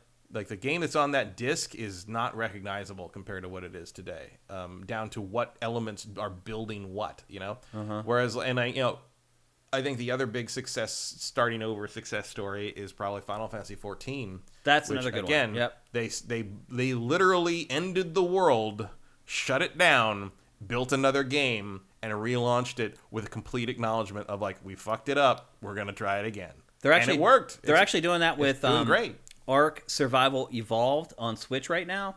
So it launched for Switch. It was a complete mess and a disaster. But the studio realizes, a lot of kids play our game. There's a lot, Nintendo platforms. A lot of the younger kids spend a lot of time playing on Nintendo's platforms. Yeah. It's probably worth it for us to just completely rebuild the game from scratch for Switch because it will ultimately pay off for us. Yeah, especially is that a algorithm that every studio needs to kind of figure out before it decides whether it's worth doubling down on a game? Somewhat. I think Ark is helped by the fact that there's not really anything else like it on Switch. Yeah. There's not a lot like it on a bunch of things, but Switch particularly. Yeah. Look, there's the old throwing good money after bad problem. I don't know what Square's specifics are, but you got to cut and run from Babylon's Fall. Unless there's contract shit to fulfill, right, that nobody can get out of, you're not bringing that game back from the brink. It's now over. The president of Square Enix just said last week that they're not. They're going to stick with it. They believe in the product. Well, they're stupid. When your player count's down to double digits. I'm not going to call something a lost cause all that often, but no. No, like Babylon's Fall was a loser from the start. You could tell from the early stuff, and then once you get your hands on it, you're like, oh no, you can't fix this. You could tear it down to the ground and rebuild it again, but why? Right, because the idea wasn't intriguing enough to get people on board. No, it would have been better if you just let them make Drakengard 4. Yeah. What about Battlefield 2042, though? It's a franchise that traditionally has done very well, both financially and for the most part, critically. It has a huge fan base in general. But that fan base went back to 5. It did, but is it too late to try to get them back? I think it is. I think 2042 is a lost cause. And I think you need to take some time, and you need to acknowledge that these things don't need to come out every year, and really decide whether we want to update these things as a platform and keep building on what's already there, or if we have a good enough idea or reason to launch a new version. I think these things need to last 3, 4, 5 years. I think you need to start thinking about the idea that a Battlefield game or a Call of Duty game or a Madden game needs to launch early on in a system's life, and that is the game for that system's life. You just keep updating it and adding to it, but you do not relaunch it over and over again. You don't have a team make a different Battlefield game every year. Now, the problem, though, with that is if you want to, try different eras, this is, near future Battlefield. There's been, there's been World War II Battlefield. You just have a platform called Battlefield, and you can do whatever the hell you want. You choose whatever era you want to play in. Pick an era. You have a nice little timeline interface or something. I'm going to pick World War I today. I'm going to pick the future today. I'm going to pick this weird bad company thing today. Well, the other problem, too, with this game in particular is that DICE seems to be in denial over why the game has not done well. Mm-hmm. It blamed the launch of Halo Infinite for... That's nuts. I know. Like that. I know. So maybe the first thing you have to be able to do... Halo Infinite's got its own problems. I mean, maybe the first thing you have to do is accept the real problem, the real issue with why the game isn't successful, instead of making excuses for why it's not successful. I mean, you can look at this footage that we have here. There's bugs all over the place, like bonk, everywhere. Like, well, it's also like it's funny that like these, especially like EA and the big companies, like they embraced the kind of the endless treadmill of online gaming plus the microtransaction model, but it's like you're not acknowledging that like you've spent all this time and effort trying to like find a way to hook people into these things and get them like addicted to filling the line up and to like being attached to all the things they've spent real money on buying to enhance their characters and enhance their cosmetics and stuff. But then you still want them to buy a totally different game every year and start over again. Yeah. And like you can't do both of those things. Like the center was not going to be able to hold at some point, and at some point you're going to make something that isn't enticing enough for enough people to leave the previous game they're invested in to move on to that, and that finally happened here. Like everybody was decided, like, no, I'm going to stick with everything I put into Babylon 5, the Battlefield 5. I mean, also funny, Babylon 5. That's funny. But yeah, so like that's you finally broke the back of this model, basically. Bunko in chat brings up a good counterpoint. He says if you were to have a platform that had all those eras in it, the install size would just be gigantic. True. And that it already is. It is. I mean, to his point, though, this game's probably 100 gigs at this point. You start tacking on Battlefield 5, you get up to like half a terabyte. Well, I think at that point you maybe just need to decide what era does Battlefield take place in. Or you just let people install the eras. So you just install whatever era you want to play. I think you're fracturing the user base at that point. Yeah, you are. I think you need to decide what Battlefield is. Is it a World War II game? Is it a modern combat game? Is it a near future game? Is it a far future game? Like, pick one. Pick one and make it good. Like, that'll, I think kind of what 2042 is doing is sort of probably the sweet spot in terms of, like, the hardware you get to play with. Yeah. And kind of differentiating it from what Call of Duty tends to do these days. Yeah. My favorite Battlefield, of course, God, that's so bad. It's so bad. The skybox just completely just disappeared. Just unbelievable. Obviously my favorite Battlefield is probably still 1942. Like, I don't think Battlefield's ever topped it with a Wake Island demo, basically. Yeah. That was kind of the peak, wasn't it? Yeah, it was cool. I remember when it finally came out, because we played that for what, like 8 months or something. Yeah. It was forever. Pretty crazy. And finally the full thing came out, and we're like, oh my god, finally all these other maps and stuff. We get to play all these other battles and like different sides, and get to play the Russians and like. I think it was like 2 days before I was like, should we just play Wake Island again? Yeah. And like even EA gave up. DICE gave up after a while, where they're like, okay, here's a Wake Island only mode. Just still play Wake Island over and over again. Sweet Cheeks Magoo asks, is there a legal liability to fix games? Can releasing a broken game be seen as a scam? No, but maybe it should be. Yeah, but good luck getting that through the Congress run by ancient boomers. Yeah. Like maybe one day when like the people who make those decisions are like actually understand how games work. Yeah, if you're talking about people our age and younger, in like 30 years, like I bet that would be something you could get through Congress or something. Yeah. Right now you need to explain to Mitch McConnell what a video game is, and you're never good luck gonna with get that one. They don't care. Like it doesn't matter. And you need a lobby. You need a lobby that will like give them some kind of financial thing of like, oh, it's in your best interest to have this not happen because you're all shareholders in these companies and you don't want consumers to be unhappy. So if you give them this, it gives them some kind of out and maybe gives them, I don't know, you establish some kind of FDIC for video game coding errors or something. Also, a lot of our politicians just intrinsically are going to support big business. They're not going to support the little guy because big business is what gives them money for their campaigns. It's very hard to. I mean, look, if you can go around, if you can have entire shops that sell you magic crystals, right? That, like cleanse people and shit. Like it doesn't matter. Like it doesn't matter. Like you can't prove any of this stuff. There's no such. I mean, unless it actively harms somebody. Yeah. It's as long as you can show that like. I bought this game and it boots up and I can run around and shoot people with a gun in a digital space. Like then it's gonna be hard to prove. It's gonna be real hard to prove that you didn't get what you paid for. It's true. Like there's a level of nuance there that I just don't think you're ever gonna be able to get past as some kind of like consumer protection thing. It's just too nuance and beyond that, it's not even like an established product that everybody can pick up and hold in their hand and say that this works or doesn't work. Whether code works on a system or not can be very independent on the situation. It's no, I do think variable. if you released a game that was completely broken. Oh sure, like I feel like you could probably have a class action case lawsuit for big rigs over the road racing, where you get paid like $1.82. Yeah, and some lawyer ends up making like $400 million, and every single person who got burned. Like a few things like that have happened. I think. Yeah, I remember a couple. Yeah, things they like have. That, like, where the lawyers get rich and everybody else gets paid like usually, $1.50. People tried to do that with No Man's Sky and it didn't work. Like, yeah, it doesn't. You're never gonna get that level of nuance out of that. Yep. Especially because like whether it's good or bad remains an element of opinion. Like. It's one thing if you prove that a toy can harm a child, or like that it doesn't, it doesn't act as advertised. The X-ray specs you bought don't actually let you see through the bones in your hand. Yeah. But like, and also you have a whole reasonable expectation thing on that too. What about player count, Matt? At what point do you think you get to the point where there's not enough players to revive a game? Like I would argue 1,000. You're way past. Yeah, well, especially with like 1,000 in a game where like there's 64 player battles. Yeah, like that's an appreciable. That's like 3 games. You've got close to 10% of the player base in one game. That's that point. True. That's hilarious. And Cinetike brings up Cyberpunk 2077 was arguably a defective product when it launched for PS4. Yeah, that's true.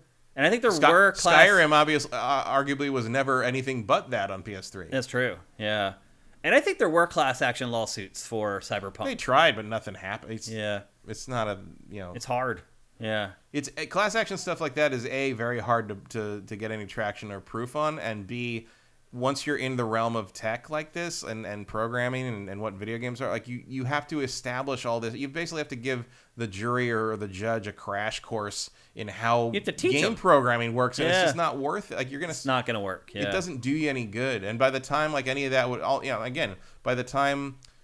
It took a long time for them to update Cyberpunk to work properly, in some kind of passable manner, but it still happened faster than you could bring lawsuits against them. By the time you went to court, it would be fixed. Yeah. I mean, you could use it as a tactic to get them to fix the game, maybe. Yeah, but you're still spending that money. You are, yeah. You have to find a lawyer who will take the case pro bono, and that's not always easy. And again, there's no glory in that for a lawyer. Yeah, so. Yeah. But I mean, I would argue Battlefield 20. I agree with you. It's a lost cause. If you're 1,000 people, I mean, and you figure there's probably what in the world could this game do to bring you back to it? And there's probably on PlayStation, there's probably 5,000 on Xbox. There's another 5,000. Still, that's not enough. No. Even if you change the game drastically, there's not enough evangelists left to go out and tell your story to social media to get people to come back and play. No, it's a running game. I think it's more possible with single player things because you've already got the game.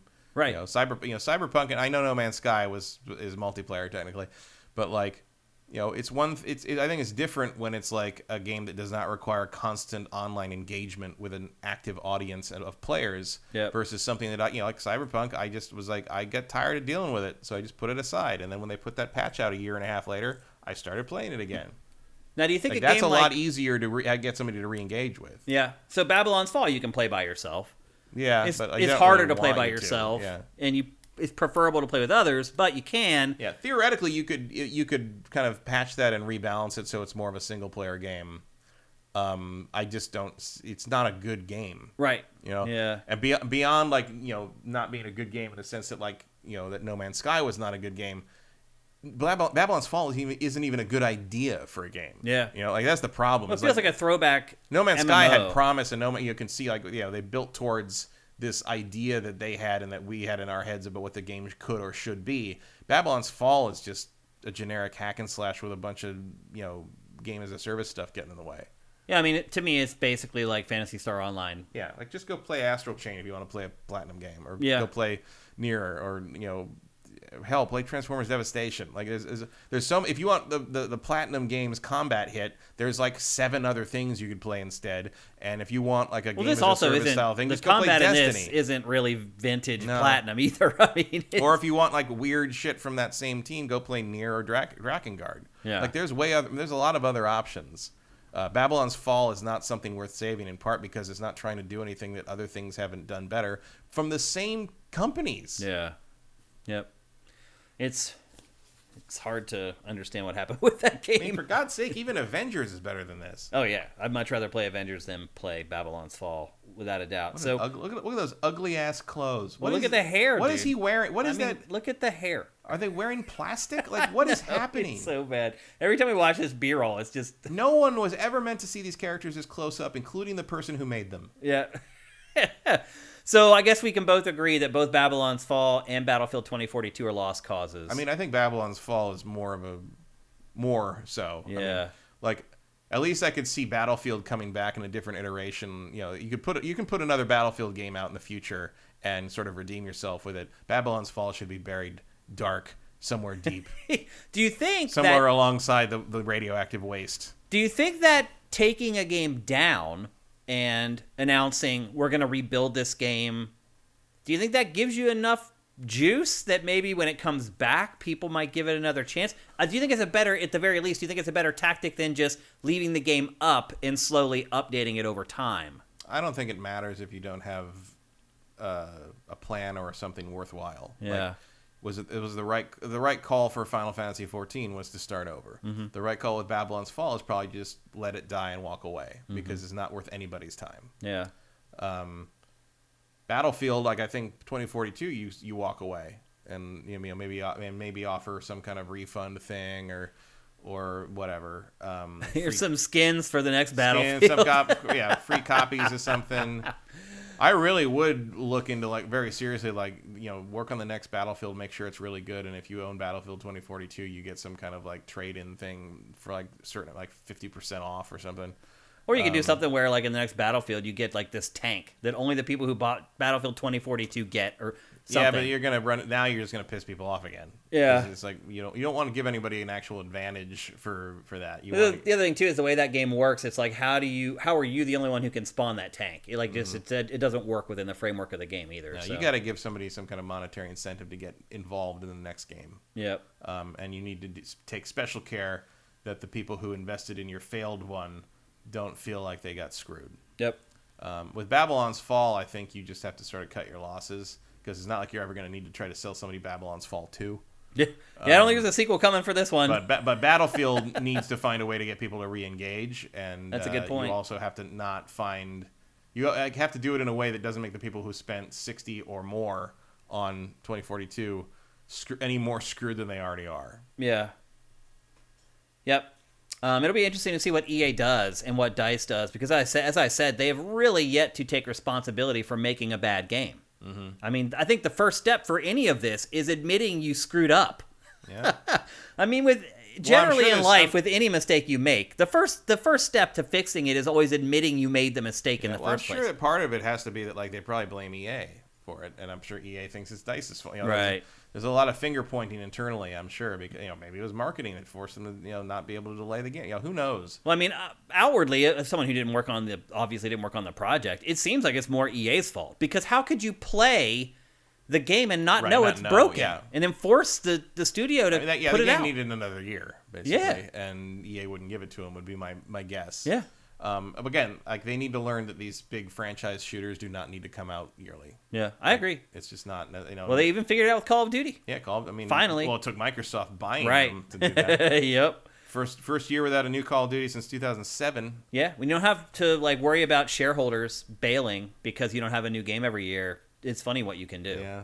Or if it's like not the only one game you put out every year. Right. Because what else does Activision do? Especially when you remove Blizzard from the equation. Activision itself, not a lot. You get a Crash something or other every other year, basically. That's only recent. Then you get these weird one-offs like Sekiro that just come out of nowhere. Yeah, and that was just a publishing deal. Right. Yeah. It's just like it's weird. It's weird that it shows what a juggernaut Call of Duty is, that they can survive on just that game. Basically. Oh yeah.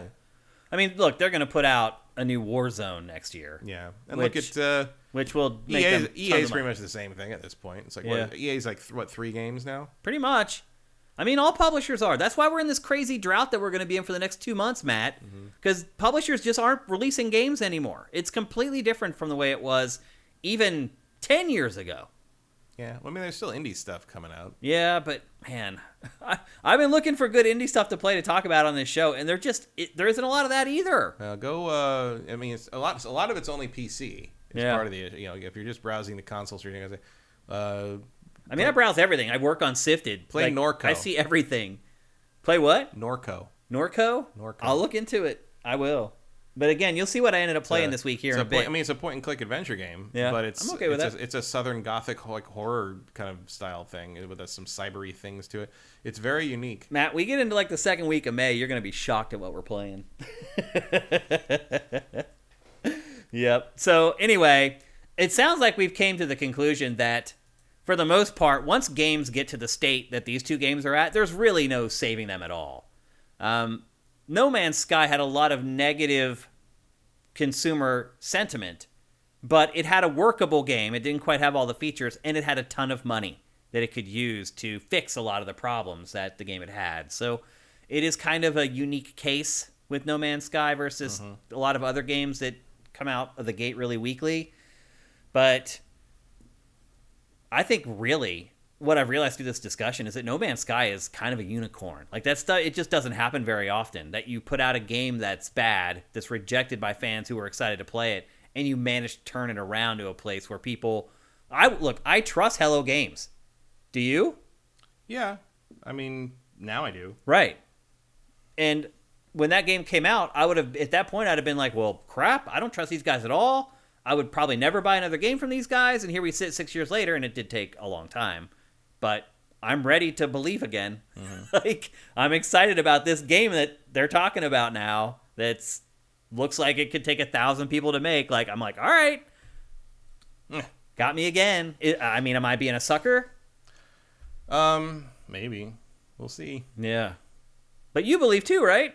Yeah. I mean, I do think they've learned something from all this. How could you not? Yeah. And I'm sure they're not going to show us anything for it until they're sure it's ready to go. And I have a feeling they're going to be a lot more reserved with what they talk about before the game comes out. Yeah. And maybe make sure that the features that they're talking about we're probably not going to find out what that game is until a month before release. That'd be my guess too. Yeah. Really know what it is. Yep. So there you go. That's Matt and I trying to figure out whether you should revive games and if it's worth it. And I think we've come to the conclusion that it's not. It's just better to cut bait and move on if you have a real big stinker in the games industry. All right. Next up, we're going to talk about crypto and NFTs. I know it's something everybody loves to hear about because I know our audience is all about the crypto and the NFT. I will say this about y'all. I am proud that our community has seen through the visage of crypto and NFT because a lot of communities online have not done that. How do you feel about crypto, Matt? Crypto, just like Bitcoin or Ethereum? Oh, that's nonsense. Yeah. You're Did you buy any Bitcoin? Of course not. No, even back in the day. I own land. I don't need. You own the real things. thing. Yeah. The thing about crypto is it's. I even saw a thing the other day where this company was a crypto broker thing, and they say they got hacked or whatever. They got all the coins got stolen by some, what it really probably is somebody clicked something they weren't supposed to. Most of the crypto theft things are because it's so unregulated that people don't know what's legit and what isn't, and they accidentally give somebody access to things they shouldn't have. Yeah. And they posted a thing that said, if you return 90% of what you stole from us, we'll let you keep the remaining 10%. And I'm like, okay, so you're saying if you bring back 90% and we'll let you keep 10%, or you can just keep 100% and we can't do anything about it. I don't think that offer is really going to. And it's kind of interesting to watch the crypto bros slowly discover why the FDIC is a thing. Mm-hmm. There's a reason the Fed exists. There's a reason all these safeguards are there. There's a reason you don't trust your general currency to some guy. But even the FDIC only backs you to 250K. Oh, yeah. And they don't know that either. You got people losing. I think the theft in question was $70 million. Right. Yeah. And it's just, but at the same time, the only reason that is it's valued at that, but try to get that much actual cash for it, and you're not gonna. That's why the NFT thing is a pyramid scheme, was because if you want to actually get the value of what the perceived value is out of this into real money, new money needs to come into the system. Right. So you have to, sort of like how Amway works. You know, you need other people spending money to buy these products, so you can make the money back and don't need to have the product around anymore. And Cutco knives are that way too. Yeah. And the biggest element, the biggest tell on this is that if something really does make you that kind of money that easily, you don't tell anybody about it. Right. Like they'd be keeping it to themselves. Exactly. But they need new liquid cash to be infused to make it a legitimate or a functional system, and that's why they need new blood. Yeah. So crypto stuff, there is sort of probably a future for the blockchain in terms of how currency works on a kind of a macro federal level. But right now you're looking at what is essentially a hobby from people who don't know any better to some degree. Blockchain is also a good verification system. Well, blockchain is just a method, basically. It's not a thing in itself, really. And it's a technology that will be used for many things in the future.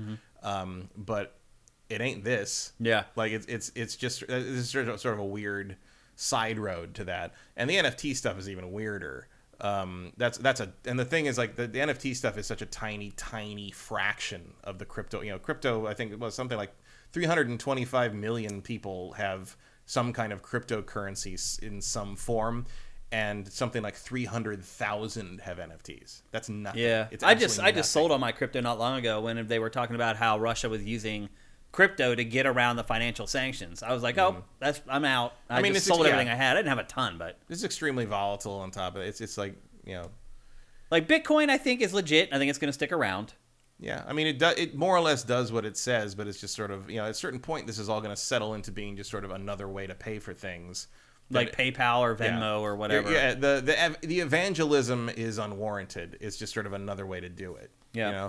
And then the big players will settle into that kind of thing, or maybe even Ethereum. And so, Ethereum is sort of Ethereum's borderline. Its value's pretty stable. Yeah. But its value is only 3,000 per coin right now. So it doesn't take a lot for it to go to zero.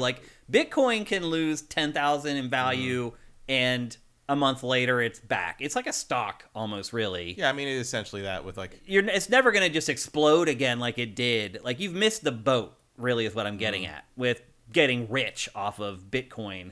And what a lot of people are doing is they're chasing that same thing with all these little coins. They're like, oh, it's pathetic, honestly, watching these people go in, because they're pumping it. So they're trying to get people to buy. It's the pyramid scheme. They're pumping it on their social media channels, trying to get people to buy it so that the coin value goes up, so they can sell all the coin that they have and they can cash out, leaving all the people who are underneath them, underneath the pyramid, with nothing. Because if you sell all your coin, the value of the coin goes down. All the people at the bottom who bought it also at a higher price, now all of a sudden they've lost all their money, and the person at the top takes the cash and runs. And you guys are probably wondering why we're talking about this, and that's because there's a game called Axie Infinity that is really... Which I had never heard of before this week. Before this week? Yeah. Pactor talked about it on Pactor Factor a month and a half ago, so I ended up doing some research on it and learning about it then. But this is a game where it basically is a pyramid scheme. People come in, and the Axies are... And let me just get the B-roll running here so you guys can see what we're talking about here.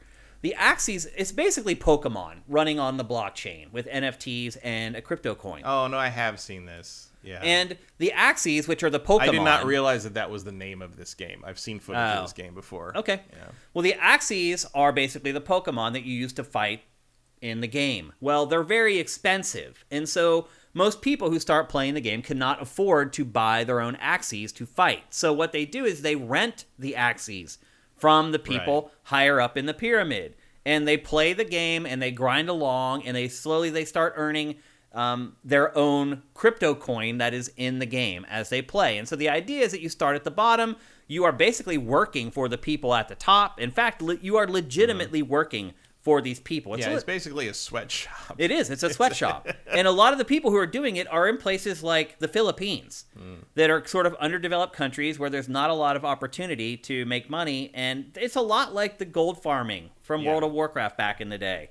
And what happened is North Korea hacked this game and took $600 million of the crypto. Yeah. And so, because that happened, all that money was taken out of the economy. The developers of this game started printing money, which inflated the value of the money, which means that it's like worth nothing now. And all the people at the bottom are like, why am I doing this? And they quit working. They stopped playing the game. They stopped farming. And all the people at the top are like, oh, crap. I worked all this time to finally get to the top of the pyramid. And when I finally get my chance to cash out, everything goes to crap. It's crazy. It really it's basic economics. It's just like everybody learned a very hard lesson in the perceived value of things there. Yeah. And Arigato Sun in chat says, Axie has managers who invest and have people do the grinding. In poor countries, it earns them money more than a regular job. Yeah, it does. It did.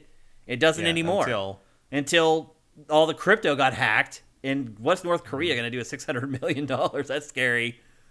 But it all got hacked. That's kind of chump change in terms of country budget. I don't know about North Korea. That might be a windfall for North Korea. No, they don't have resources, but they have money. Yep. They'll probably just throw it more into like guidance systems or something. Yep. And the characters in this are the NFTs. The Pokemon, the Axies are the NFTs in this game. And this is all built on the Ethereum blockchain. And then you use the Axies to farm the currency. It's called Smooth Love Potion. And the Smooth Love Potion, which is this crypto, is what has just hit rock bottom because of inflation. And so all the high rollers in this game are left. They have nobody to do the farming for them. And they've lost all their workers. I mean, I guess the quote-unquote good news is that most of the people who are on top of this also have investments in other things, because like you don't get into something like this without already having real money. So they'll just move on to something else. Who will? The people at the top. Well, the people at the top, they spent their money so that they own the NFTs, so that other people can then rent the NFTs to make money. Yeah, but I'm sure they have other investments and things, and they had money to start with, so they're just going to go do something else. I don't know, man. You do not get into the top of the crypto bracket without having a lot of money to start with. Yeah. That's part of the problem with it. Well, I think the other part of the problem, though, is that a lot of people go all in. They think it's like this get-rich-quick... Some people do, but those are what I guess you would call the crypto equivalent of nouveau riche. Yeah. Like someone who's already got that kind of money, knows how to invest, and knows to leave something behind. And I mean, that's rookie shit. Like, yeah. You got to leave enough behind to live on at the very least. Well, the managers in this, their Axies, their NFTs, are now worth 10% of what they cost for them to buy. Buy. Same difference. You should maybe look into the idea of like how easy it was to have all that stolen. Like, how did they hack into it? Yeah. I mean, I guarantee you that's human error somewhere. Oh, yeah, of course. That's what it always is. You can call hack, whatever you want, but usually it's just somebody who didn't know what they were doing. It like gave somebody access to something they weren't supposed to have. Well, I saw a story about a guy who lost like $200 million because he had accidentally thrown out like his key. His key, and so he's just got a hard drive with all this Bitcoin on it, and he can't get to it. And so he went to the municipal city, and was like, I will pay whatever it costs to go into the dump and dig through to try to find this piece of paper. And he's like, I'll pay the sanitation workers 4 times their salary. I'm willing to spend $20 million to get this piece of paper back. And the city was like, F you. No, we're not doing it. Because they were like, it could set a precedent where every time this happens, we're going to have people, and honestly, there's privacy concerns with letting a citizen just go into the dump and start digging up people's trash. And so they were like, no, we don't care how much money you offer us for this. Because he kept upping the offer. Being like, okay, what about $30 million? What about $40 million? This is half of your city budget. Tattoo it on the bottom of your foot or something. Yeah, but then other people can see it when you fall asleep or what. It's crazy. Matt, do you think that this type of a game is ever going to succeed? Or do you think that this is going to be a cautionary tale that will keep people away forever? I mean, this is a scam as old as time, so no, it's not going to. I mean, there'll be it's a Ponzi scheme. Like it. Sure. Yeah. Probably won't look the same. Probably, I'm sure they will make all the guarantees in the world that this is not going to happen again, but it will. Yeah, it's not. And the other thing that always gets me about these games is they're not fun. I know.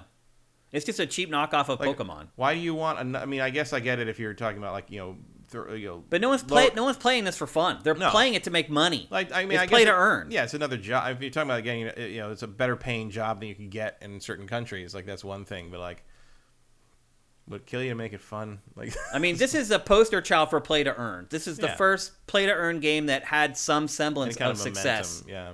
And Matt, I hate to tell you this because we just talked about this on the show last week. You were talking about Jet Set Radio. Sega announced today that it's working on Jet Set Radio and Crazy Taxi games, and people believe that they're going to be free-to-play NFT-driven games. Yeah, I saw that. So with that in mind, it doesn't sound like this has scared anyone off. No.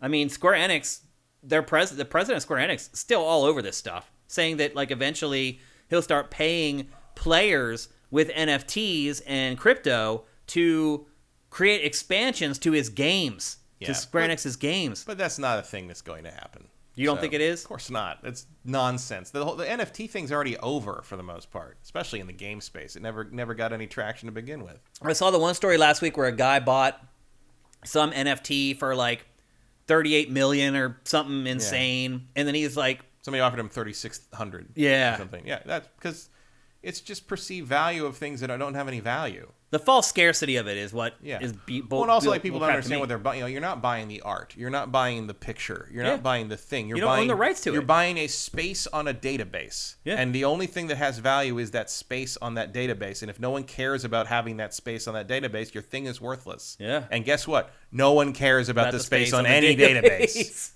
That's crazy. If it's not called Bitcoin, that's the other thing is like the only thing that tracks, that gets tracked by the blockchain is the transaction. Right.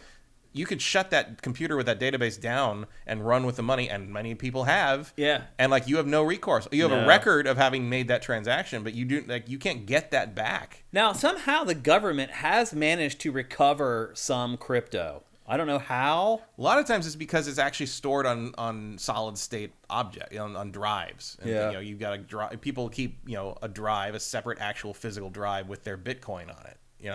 And there's a lot of horror stories, sort of like the guy with the dumb. There's horror stories of forgetting or losing the encryption code or the password to that drive. I've seen people post where they're like, I've got this drive, it's got $700,000 worth of Bitcoin on it, but I lost the password to it like 6 years ago, and I'll never be able to open it again. Mm-hmm. So like you can recover some stuff if it's actually on physical hard drives, because that does happen sometimes. But often it's just digital transactions, and there's nothing you can do about it. Yeah. I don't know. I think that they're going to trudge forward with this stuff. I think it's going to keep happening. Oh, they're going to keep trying, but I don't think, Will it ever be successful? No. What does successful mean? Well, successful just means made some money for the people at the top. Exactly. Success means like the people at the top got paid out before everyone at the bottom bailed. Yeah. That's not a success by my standards anyway. It's a success by their standards because that's what they're trying to do. Right. But if the success is like making a fun game that people play for a long time, none of these are ever going to be that, because they're not. I mean, and look. What if they did make a really good game that's really fun to play, and it is play to earn, where if you play, what if they made a Pokemon game with NFTs and crypto? I don't know what that would be, though. Well, it would be because you play Pokemon and you earn crypto or NFTs. You're earning your Pokemon by playing. But to earn it, you're going to have to do something nobody wants to do. Yeah. You have to do a thing that's not fun, because otherwise why would you be paid to do it? But what I'm saying is, like, what if the game is fun? And you could actually manage to snare a lot of people into participating? What if it's actually a good game instead of... I don't know what that looks like. Yeah. Like, in terms of how the model needs to work to it needs it's going to have to be grindy. It has to be a grind. Yeah. Like, there's no way around. And look, this is the natural evolution of the mobile game model. It is. It's just that, like, writ large, and... now instead of like having like Axie Infinity isn't on consoles. It's no, and having more of having more of a shorter treadmill or a cosmetic thing, like what are you gonna do? Yeah, like there's it's just the end of it. Like the end result is sort of like. Now you have a thing that's going to make you money, but the money is intangible, and the money could go away at any moment because someone could make the wrong decision or press the wrong button, and people make out with all of it, and it disappears, and everything crashes. Like, there's no stability to it, and there's no fun to it. So, like, it's just a new way to exploit people. Yeah, like here's a rule of thumb I would follow: is if it all comes down to you have to trust a human being, bail. Because if you feel like you can trust somebody you don't know with $600 million, you're a fool. Mm-hmm. Run as quickly as you can. Eventually, someone in that human chain is going to burn you. It's just going to happen. One of those people is going to be unscrupulous, and they're going to do it, and they're going to take and who knows? They say right now North Korea took the money. Do we know North Korea took the money, or is it the dudes who created someone in North Korea, right? Or is it some dude at Axie Infinity that's like, I can make this look like North Korea took it. Let's take the money and run. Like, you just don't know. Trusting human beings, probably one of the dumbest things you could ever do when you're talking about big sums of money. I mean, that's why there are entities like the Fed and like the FDIC to protect us, because that entity is full of enough individuals that no one person is going to be able to get away with something that huge. When you have one guy who Everybody's can shut gotta down, watch each other. Yeah, when you have one guy who can shut down the servers for a coin, that's insane, and that's what's happening with all these little crypto coins. Like, people just make them up. There's like 20 coins launched a day, and you look at these like crypto bros that have lost their damn minds. They're just like, if you like look at their bio on Twitter, it's just a bunch of hashtags from all the stupid coins that they're basically trying to pump and dump. That's what it is. They get all their followers to buy it. I didn't like the Kardashians do this. They pumped up a crypto coin, everyone went and bought it, and then they bailed and made something like that. Yeah, like, it's bad. Stay away from crypto generally. Like, I would only recommend ever buying Bitcoin, maybe Ethereum, NFTs. I mean, there's a difference. Forget it. There's a difference. I don't know why I'm telling you guys this. You guys have all figured it out. There's a difference between buying crypto to like have an alternate source of money to like spend in through that and using it as a get rich quick scheme. Right. Those are two different things. To me, those days are over with crypto. If you try to get rich quick on crypto, you're probably going to end up burned. I mean, yeah, but that's also sort of like how it is. What risk reward? Yeah. Also, like it's going to be a while before any of this settles down, and eventually we'll probably end up with a system very similar to what we have in terms of FDIC and sort of regulation. There's going to be regulators eventually. Yeah, it's going to be regulated, which was the whole allure of it in the first place. And just unregulated. And this year and last year to some degree. The IRS started taking a note of it. Yep. So, like, the whole idea that my accountant just asked me the if whole I had idea crypto. that you can do this thing and be like, oh, we don't have to follow any regulations. It's like, no, that's not how anything works. If there is a value to it and a perceived value to it, the IRS is going to come for your ass. Yeah, my accountant, for the first time ever, when I got my taxes done like a week and a half, 2 weeks ago, got crypto. Yep. Had never asked me that before. Mm-hmm. Now he is. But now it's part of the deal. Yep, it is. So. Stay away from this crap, people. Definitely stay away from Axie Infinity. That has already crashed and burned. Yeah, I don't think you need to tell anybody that. There's no reviving that game. That game is toast at this point. And yeah, I mean, Mike's Q makes up a good point. Avoid get-rich-quick schemes in general, because they're almost all scams. Mm-hmm. If you could get rich quick, everybody would be doing it. Yeah. Always remember that. and if it worked, they wouldn't be telling you about it. Exactly. They would be hiding it and hoarding it. So they need you for something if they're trying to invite you into it. Yeah. They need you to, and it is never to your advantage. Yeah. They need money somehow, and they're going to get it from you, and they're going to take it, and they're going to run. Mm-hmm. All right, let's move on. We're going to talk next about Rockstar.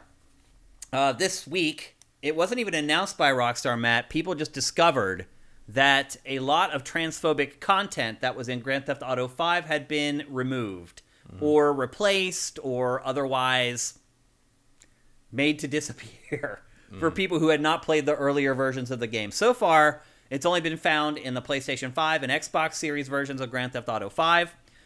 There was a doll that was in an arcade in Grand Theft Auto 5 that was like a transgender doll, basically. They removed the doll and then just replaced it with another doll and kind of shuffled the dolls around so people wouldn't notice that it was gone.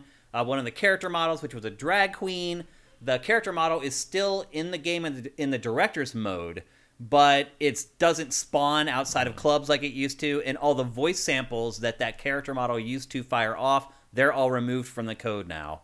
And I think what a lot of people are wondering is, why did this happen? We were just talking about sort of the cultural significance and the cultural decision-making at Rockstar through the years. I think it was just last week on GameFace, and then this happens. Matt, why do you believe that this stuff has been removed from Grand Theft Auto 5? Do you think it's Rockstar heading off problems at the past? Do you think Rockstar has grown up in a way and has decided that there's certain lines that it doesn't want to cross anymore? Why do you think that this happened? I think it happened because Rockstar has grown up a bit and has taken the temperature of the room, and the people who wrote those jokes and think they're hilarious don't work there anymore. Yeah, because these are from 10 years ago. They are. Yeah, I mean, it's not 9 years, almost a decade ago. good. Like, I don't think that's a product you should be trying to sell these days. It probably could cause some problems. Yeah. There's been some backlash to this, but those people are stupid. So, yeah. It's a better game without transphobia in it. So I agree with that. A lot of the arguments that you're seeing from the other side, people who disagree with that, are that, that Rockstar has changed its art, giving into societal pressures, things like that. It's affecting the way the art was made by Rockstar. That's not art, it's garbage. Yeah. So, and I will not back down on that one. Like, I don't care. Like, it's offensive garbage, it's offensive shit, and removing it from the game only makes the game better. And Rockstar and all artists are allowed to evolve and think that they don't want to present that face to the world anymore. And certainly they don't want to sell this product to the world anymore. They have not gone back and removed it from the previous versions of the game. They're saying the version of this game we're about to start selling again, we don't want that in it. And that is a valid choice, and that is also a valid artistic choice to make. Do you think they'll go back and remove it from the older versions? I don't know. I certainly wouldn't be against the idea of doing that, but at the same time, it feels like pointless at this point. You know, you've sold them. Like, if anybody had a problem with it, they've already made the complaints, and they certainly have, or they've refused to buy that version of the game. Mm-hmm. It's just, and I don't see any pressure on them to I don't see any pressure on them at all. I mean, there was no class action lawsuit. There was no petitions. If there's one company in the game industry that does not care or feel pressure from anyone for any reason, is Rockstar. I don't see any reason this happened outside of internal forces saying, like, we don't want to have this in the game. Yeah. And they're allowed to do that. Well, yeah. I mean, think about games are a unique art form in that you put them out there, and this is changing over time with hard drives and things like that, but you put them out there, and that's kind of, people expect that that's it. That's the game. That's the art. A painter, like, how many layers of the Mona Lisa are there? There's like... Oh, there's other stuff under there. Yeah, there's all this other stuff. Happens all the time. Right. Other artists have been allowed to amend their art. Mm-hmm. How many rewrites are there in the greatest books? I mean, that there's you weird... just don't know or see. Yeah, but also people are bad at consuming media. They are bad at understanding how any of this works. I remember there was a period where, I think it was Sterling.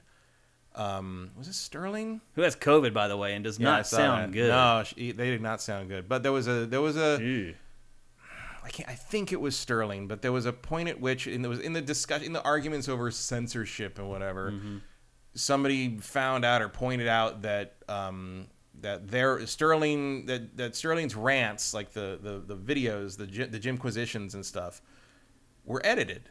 That, like, they shot footage and pieced it together. Edited it together.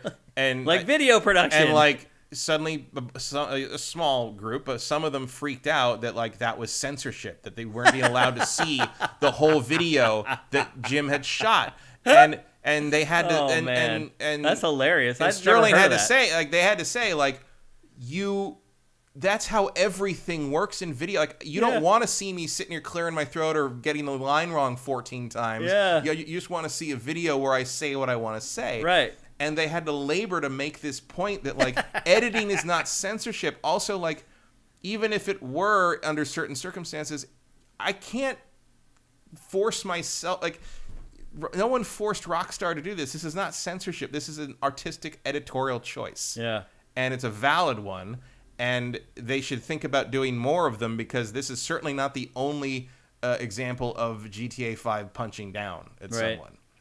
Yeah. Maybe this is the most visible, but, like, there's a, and I would hope that this, I hope this bodes somewhat well for GTA 6's tone and content, in the sense that... That was my next question. What does this mean for the future of Rockstar's games? I mean, I think this is only an element, only an indication that they've maybe realized that their satire can't follow that same sort of, like, oh, everyone's a target thing, because there are valid targets and there are invalid targets, and you don't need to make fun of people who are already on the ropes. Do you think that's where the anger is coming from here, is that the people who are angry about this fear that when Rockstar makes the decision that there are legitimate targets and illegitimate targets, that they're going to be the legitimate target? That could be, especially if you're talking about straight white men.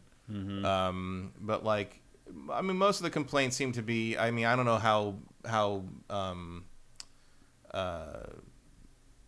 I don't know how good faith the arguments are about like, oh, they're gonna just change everything, want to go back and change everything. It's like, well, okay, I mean that's an argument. That's just slippery slope nonsense. That's just a fallacy.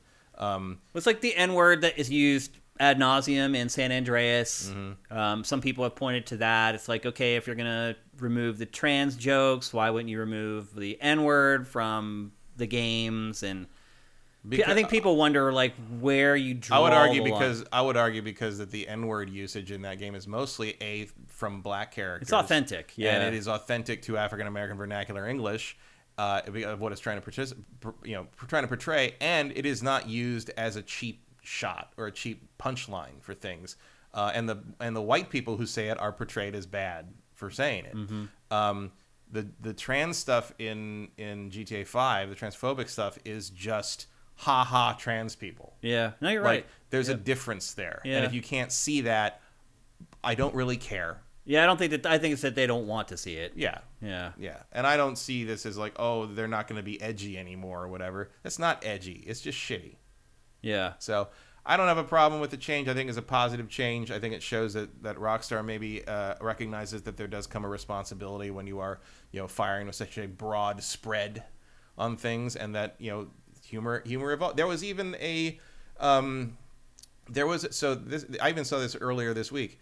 Someone posted like, this is a trans joke from an issue of Playboy from like 1981, and it's not offensive, and it's actually funny. And it's about it's a joke about these three guys are friends, and they drink at the same bar all the time, and one of the friends becomes a woman, transitions into a woman, is a trans woman, and goes and has a surgery and comes back, and her friends are like, oh wow, like what was the worst part? It's not they're talking about, oh yeah, but that wasn't the worst part. And they're like, well, what was the worst part? Was it having your penis chopped off? And she's like, no, that wasn't great, but it wasn't the worst part. And the guy said, well, it must have been your balls. Having your balls chopped off was worse. And she goes, no, that wasn't it either. That was also not fun, but it wasn't it. And they're like, well, what was it? And she says, the worst part was having my salary cut in half. that's a good, and that's pretty. That's a good joke. It targets inequality. It targets like injustice. It makes it uses the trans. You can do it. You can do it in a tasteful way. Yeah, and it's comment. The punchline is not the trans person. The comment. The comment being made is about society. It's punching up at the injustices that she faces, and really that everybody faces. The women face for sure. And so. And that was in 1981 in a porn magazine. Comedy can absolutely be done. Yeah. You just have to know what you're aiming at. Yeah. And when you recognize that, like what GTA 5 was aiming at with those jokes was just like, ha, it looks like a man in a dress when trans people look like this. Like that's not a joke. That's not even fun. It's like what are you gaining from that? What are you saying for that? Because at least a lot of the satire in GTA really does have something to say about society and does have something to say about American culture. How about the idea that there's more relevant commentary on American culture in watching Michael try to do those yoga poses than every stupid transphobic thing Rockstar's ever put in all their games. Yeah. And how about if like Rockstar just is like, the joke isn't funny? Right. What if it just decides to... I mean, to be fair... You can't go down that path too far with Rockstar, or you'll have no game left. The whole game will be deleted. But like, no, it's. I mean, I think it's a valid option and a valid choice that they've made, and I think it's smart to take it out of this. It sends a signal to say like, yeah, we are not a virtue signal, but it sends a signal to say like, yeah, we were listening, we're aware, and we know that we need to change with the times. Still haven't announced this officially. Like Rockstar has made no statement about it. Like it just made the change and just sent it out. And... I mean, I think that's the way to do it. You don't make it a big deal. You say like, oh, we don't want that anymore. We're going to change that. Yeah. And like people notice, but Rockstar doesn't need to ask anyone's permission to change their own work. Yeah. I also agree with you. I don't think that this change to this game denotes that Rockstar's games are going to fail to be edgy going forward. You don't need things like this to make a game edgy. There are a billion other ways for your game to have edge without stuff like this. Like, Rockstar's done it. Yeah. Like, there's not stuff like this in Red Dead Redemption 2. That game's still edgy. Mm-hmm. Like, it still pushes the envelope in a lot of ways. Like, there's situations in that game where it makes me feel a little uneasy, and I like that about art. But you don't have to, as you say, punch down to do it. Yeah, there's a difference between something that portrays an uncomfortable situation and really has something to say about it, and something like what they removed here, which is just like, ugh. Yeah. You know, it's just gross. It's and you think about, and I think about, I see stuff like that and I'm just like, ugh, like there's no need for that. And then you think about some of my friends who are trans who see that and see themselves in that joke, and that's even worse. Yep. Like, why do you want to make that person feel like that when they already have so many things that they're up against in normal life anyway? Now, what would you say, Matt, to people who say that's reality, that's real life? There are people that look at trans people that way, and that's just the way it is. And if you remove stuff like that, you're maybe making a game less realistic. I would say that that is false. I would say that is not how reality is, because the game is portraying something specifically and kind of holding up what would be probably considered a straw man to make that joke happen, if you want to call it a joke. Yeah. It's not the same thing as saying like, and you're not really, you're mocking an individual human being at that point. You're not, for something that they can't really control. Like most of the functional humor in something like GTA works because of who the characters are. Like all the humor around Michael, even if some of the humor is centered on the idea that he is a successful, monetarily successful white guy, the humor mostly comes from who he is. Like, most of the stuff that's funny with Franklin isn't because he's a black guy who lives down in South Central Los Santos. The humor comes from the fact of how he reacts to things. Yeah. Because of his. Yeah.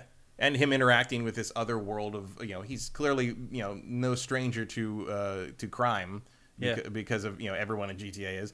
But, like, once he gets involved with Michael and Trevor, he's, like, a lot of the humor with Franklin comes from the fact that he doesn't know what to make of these idiots. Well, yeah, he's a fish out of water at that point.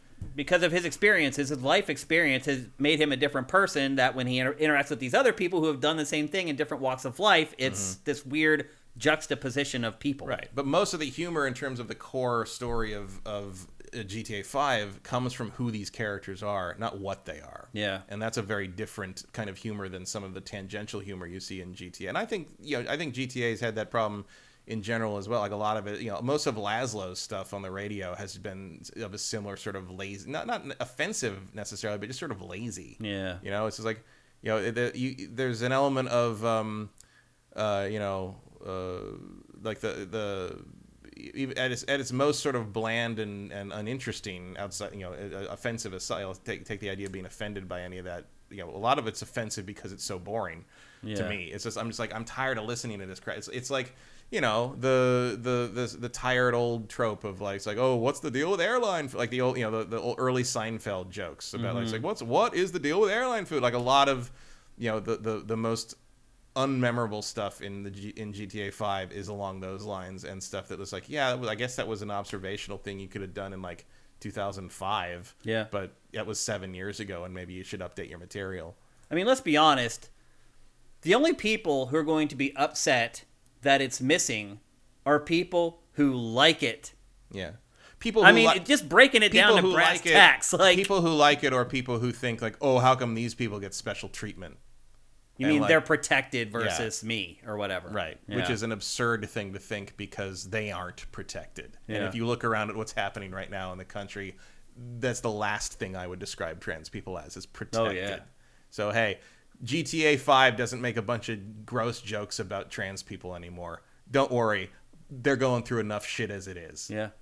There's a bunch of states that have already passed a bunch of laws that are going to make their lives miserable enough for you as it is. Don't worry. They don't need Rockstar to help. Yep. I haven't looked at chat during this whole discussion for a reason. I'm going to take a look now. I hope you guys have been adults in here, and I would trust that our audience is being an adult, because generally you guys are pretty on point, but I don't want to put it up on screen until I take a quick scan. Okay. You guys are being pretty civil in here. Mike's Q says, I think it's a valid choice for them to remove it. I'm glad it's not in there, but why does that one particular group get to escape from having bad, unfunny jokes about them versus other groups? I would argue they shouldn't be the only group that gets that, but you got to start somewhere. Yeah. And, the trans thing is a hot topic right now, so it makes sense to sort of deal with that first, I suppose. Mm-hmm. I can't remember a lot of other jokes in GTA 5 that really made me go, ugh, the way the trans jokes did. Yeah. Yeah, I just don't. Especially because, like, I'm going to make an assumption that there were not a lot of trans people on staff helping with that stuff. Like, at least with the character saying the N-word, you generally assume that there are black actors and maybe writers involved in sort of fine-tuning this stuff. And, I highly doubt the lines they removed from the code of the game were spoken by a trans actor. There's a difference there. That makes a difference. I think another difference would be is that I think the jokes matter, and in this case, the jokes that they removed, they're not reflections on society. They're not satire. Yeah, they're at the expense of an individual. Yeah, they're just mean-spirited, bad jokes. Also, like, they're not it's not like they removed a mission. Right. Where you like ran around in a drag prop, or something. Basically. Like, yeah, it's a weird thing that didn't need to be there and felt malicious in that it was put there. Yeah. It's only there because, like, we couldn't let this game go by without making fun of some of those trans people, right? Yeah. And it's just like, why? Like, what's the why do you want to look like the person who would do that? Is what kind of my question that I asked myself if I was Rockstar at this point. And I think a lot of the changeover of the higher ups there is probably part of this. I bet Sam Houser does think that it should stay, but he doesn't get to make that decision anymore. Well, it's like I'm half Italian, and like if there's a joke in a Grand Theft Auto game about Italians being greasy or liking pasta or whatever all the stereotypes are about Italians, like, it doesn't offend me? No. I don't know why. Partly, because people don't see you as that. Yeah. No one's going to look at you on the street and be like, look at that Italian guy going around. Like, that's not a thing in American society at this point. Same way I don't care about Irish jokes because no Irish need apply has been dead for a long time if it ever was a thing. Historically, that there is some question as to whether that's even something that ever happened. Yeah. Whereas trans people face discrimination and face horror in terms of how people might react to who they are fundamentally as a person. Yeah, nobody's every rolling day. up on me in central Pennsylvania with baseball bats and beating my ass because I'm Italian. No, that's the big difference. Yeah, it's like the difference between like, oh, somebody might make a funny like Italian accent joke or Mario joke at you, whereas like as Eddie Izzard used to say in her old stand-up, I didn't tell anyone that I was a transvestite when I was a kid because I was afraid they might kill me with sticks. And like that's a very different experience from like someone might make fun of you and sing "That's Amore" at you. Right? Yeah. So there's a difference in stakes there. Yeah, big difference. Let's see if anyone else has. And if we can find a way to make like the mass media, especially the top-selling game of all time, stop encouraging that, I think that's a positive thing. Especially when the company does it all on their own without announcing it unprompted. Cinetike says correcting things during the working process is quote-unquote censorship now. And then Eric Scott replies, it's not correcting, it's changing a 10-year-old game. I don't understand the difference there. There isn't one. It is a if you're going to put out a new version of something, you can change. I mean, you might as well say that you can't change the graphics at that point. Yeah, that's a good point. Ashes in the Hourglass says, I have respect for Rockstar if they go ahead and mock their own toxic fan base in GTA 6, I think they will. I would argue, I think they definitely will, but also I would argue that Trevor is that. I think Trevor is their comment on how people approach and deal with and play GTA. I think because Trevor is kind of how the stereotypical GTA fan plays GTA, placed in the world to show how crazy that looks.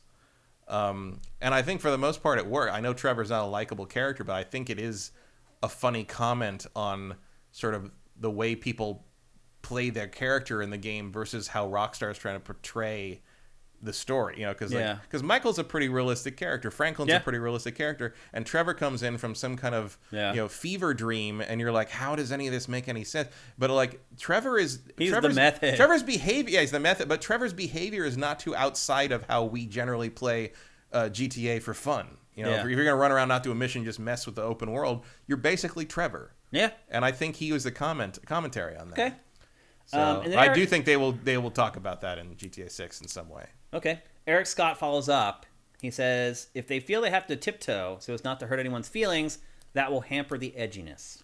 I think that is, again, we addressed that already. That's the slippery slope fallacy, and it's not a real argument. Yeah, I mean, they can be edgy without having to punch down. You don't need that. I really doubt that not wanting to offend trans people or make trans people feel small is going to like affect their willingness to mock like Donald Trump or someone who is way at the top of the power echelon. Like that's just not a thing. Squishy Muffin has a really good comment. He says, someone said you can poke fun at things people can control, but not things they can't. Yeah. I think I subscribe to that. Yeah, that's kind of what I meant. That's sort of another way of saying what I meant about how the humor with the characters comes from who they, like kind of what they do and who they are and not what they are.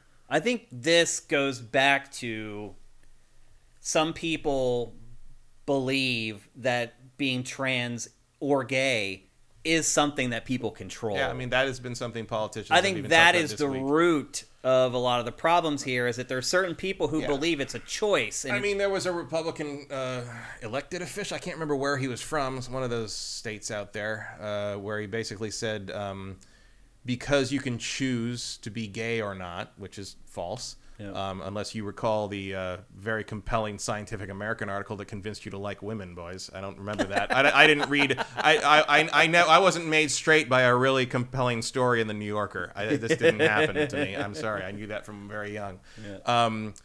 But like basically said, because that's a choice, which it isn't, but they think it is. The only people who believe that don't know anyone who's gay. Right, because it's a choice that gay people shouldn't be protected by the Constitution.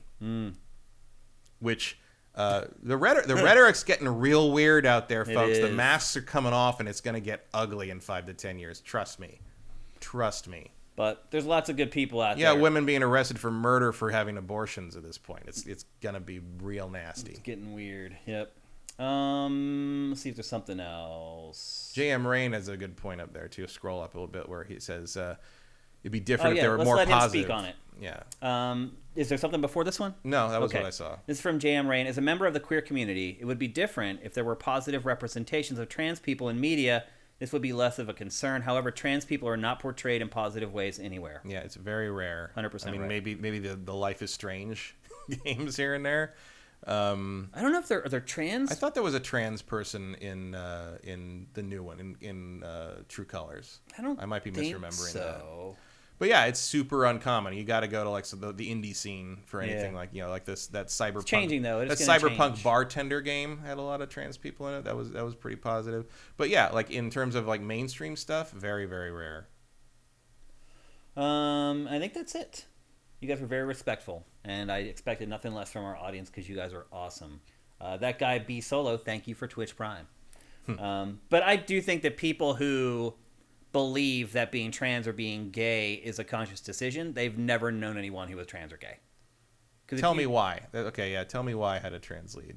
That's right. I was mixing up the don't nod with Life is Strange. It's easy. I actually do that all the time. In there fact, is still part of me that like weirdly wants to believe Tell Me Why is a Life is Strange game because it's so simple. I wrote a script and I almost read it. I had attributed a game to Telltale that was a don't nod game. It's very easy to mix up those two studios. So, okay.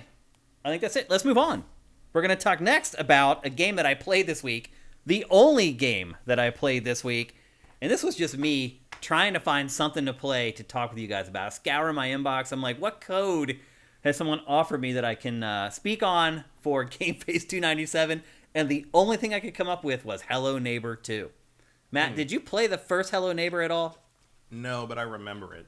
It's the lower third says it all. It's a creep show. Mm-hmm. It's basically a game about sneaking around the neighborhood and peeking in people's windows.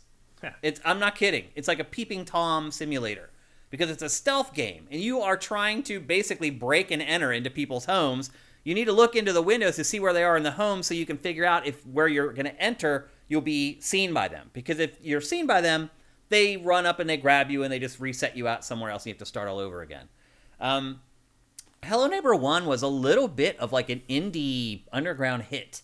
But I had never played it. Obviously, I had seen it and we had curated a lot of content for it on Sifted. And so I was well aware of it and I knew what the game was. I knew what genre it was, blah, blah, blah. I expected this game to be pretty good, I guess is what I'm getting at. Based upon the first game, which sold pretty well. Had some, some hype around it.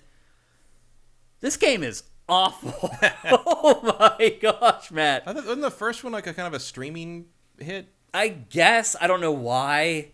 But this game is so bad. It is. Now, technically, the game is in beta right now, but this was sent to me as a review code, and they're like, you're cleared for takeoff to share your opinions on it.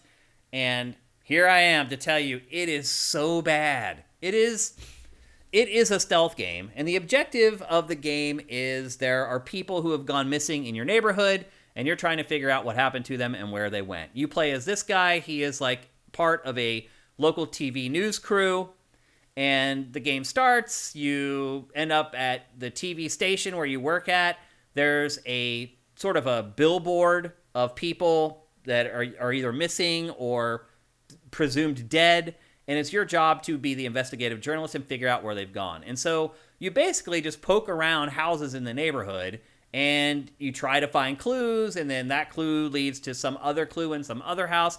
But really, it's a stealth-driven adventure game. Mm-hmm. You're collecting stuff, you're finding something here, you're taking it to this other house where you can use it. Lots of finding keys and things like that in one place, taking the key to another house and using it at the other house.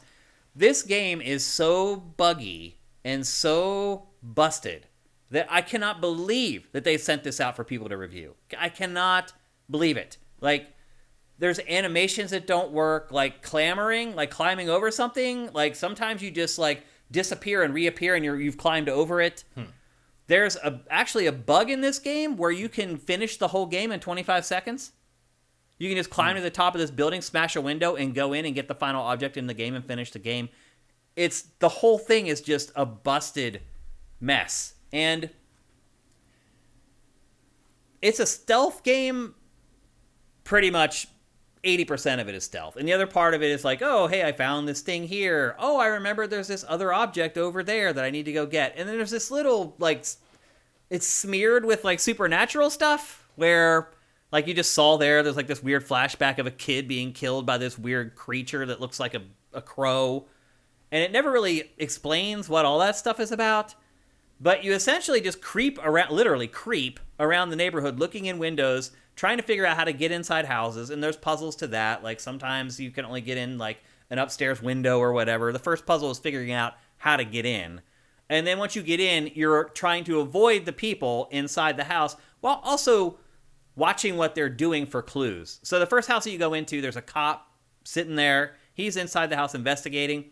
He has a key on his hip. So the first thing you do is you go and you grab the key off of his hip. But you also see that he's checking out this door. So you need to lead him away from that door by going to a different part of the house and making a ruckus. He runs over there. While he runs over there, you run to the door and you go down. And that's where you find the first missing person in the game. You go into the basement.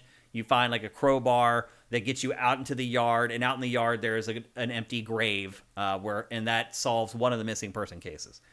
The whole game itself is like, I'm not exaggerating, Matt, like an hour long. This thing's been in development for years. It's completely riddled with bugs, and it's only an hour long. You sure this isn't like a demo? No, it's not. It is the final game. It's final. I even emailed them and was like, are you sure we're okay to review this? They're like, yep. I went and checked on YouTube. Dozens of reviews for the game. I am at a loss for words. And things just don't work. Like, you have an inventory pouch that you carry around. You can only carry so much stuff. The game doesn't tell you how anything works, like, organically. Like, eventually you get into your bedroom, which is where I'm at right here. That door is to my bedroom. And eventually you get a crowbar, and you can take that thing off the door and get into your bedroom. The inventory in the bedroom is like this shelf, but it doesn't explain that, like, hey, this is where you leave your stuff. It's so weird. Things happen automatically. Like, once you go into your bedroom for the first time and you go to walk out of the house, suddenly you're, like, staring into the window of this other house. Like, but it doesn't explain why. The inventory doesn't work. Like, you choose something from the inventory, it never appears in your hand. At least in the Xbox version, which is the version I'm playing, it never does. And so you don't even know that you have it. And so sometimes you, like, accidentally throw the item instead of using the item where you're supposed to. It is just a disaster. I can't believe they allowed me to review this game based off this code. I cannot believe it. Here's the killer, Matt. The game is $40. $40. And you can buy, like, a special version for $60. It's an hour long. What's special about it? Oh, you get like tchotchkes or whatever, in-game items or whatever. $40. This game is maybe worth $10. The chat's saying it's a beta. It is the beta. I said that when I first started talking about it. But it's like just one level, and there's more to it later. It's that I don't believe so. I solved the whole thing.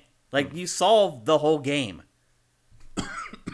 And I don't. In the whole. Like there's just like the one neighborhood. You're right. Like why would you go to another neighborhood? You are in your neighborhood at the TV network that you work at in the building, the TV network building.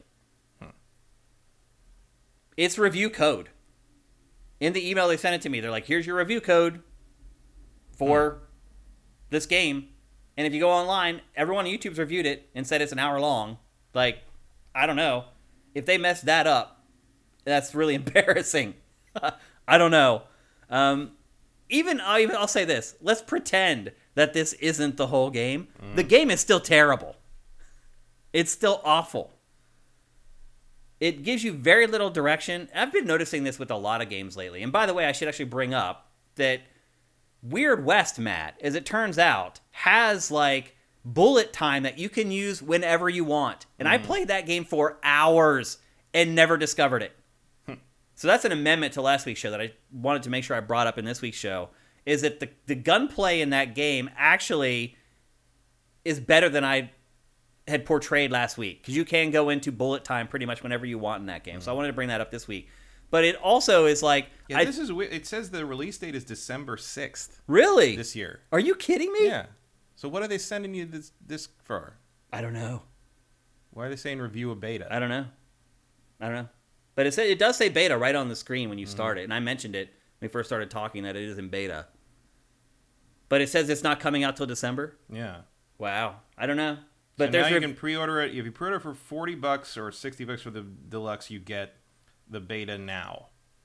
And so this is what you play until December, I guess. Interesting. It feels like a full game. Like it's like it finishes everything in this like hour-long game. I don't know. And again, people are reviewing it on YouTube, full reviews. So I don't know. I'll say this: if that's the case, the messaging coming from their PR company is terrible, and they need to find a new PR company. If you look at the bullet points, it says that there's over 8 hours of gameplay. Oh, really? Still doesn't seem like a ton. That's a lot more, though. A lot more. I mean, that would make $40. That makes sense. Huh. It's weird. There's no doubt about it. This thing's been in development forever. Right. That's what I'm saying. It has been. And I don't know, maybe there's chapters in this, and then the next chapter you just play a completely different character. That's the only way where it would make sense and work. I don't know. But regardless, this game is broken, and they should not let anybody play it right now. It is not a good representation of the game at all. Seems like maybe wait closer to December to see what they're doing. Maybe. Yeah. I'm going to email that PR guy when I get back. I'm going to be like, wait a minute, what's going on here? This game doesn't come out till December. You're telling me I can review it now off of this beta. It is weird, too, that there's a beta now and it doesn't come out till December? Yeah, I don't know. I mean, that best case scenario would be an alpha right now, typically. So I don't know what the hell's going on with this game, but it's a piece of junk right now. I'll tell you that much. And if it's something you've been keeping your eye out for, I would probably scratch it off your list. There's just, like, it's so unfinished. Like, people come up to you, like, and they fade to black, and you just reappear somewhere. Like, it's like, it feels like nothing in the game is complete. And stuff just doesn't work the way it's supposed to. Like, sometimes, like, you'll grab a key, and, like, the first 5 times you try to use the key on a lock, it doesn't work, and the 6th time it does. Just random stuff like that just everywhere. And, to me, this game's a piece of junk, and I would just steer clear from it if at all possible. Erebus says, this is going to be on Game Pass when it comes out, isn't it? I'm sure it was an Xbox SS reveal, wasn't it? I don't know, actually, what it was revealed for, but they did send me Xbox code for it. But I think it is Game Pass, yeah. Yeah, but it's coming to every platform. Yeah. It's not just PC and Xbox like a lot of kind of Game Pass games are. But, yeah. Hello Neighbor 2. I'd stay out of the neighborhood. It was just awkward and weird. I kept wondering if like the game was working the way it was supposed to, or if it was glitching out.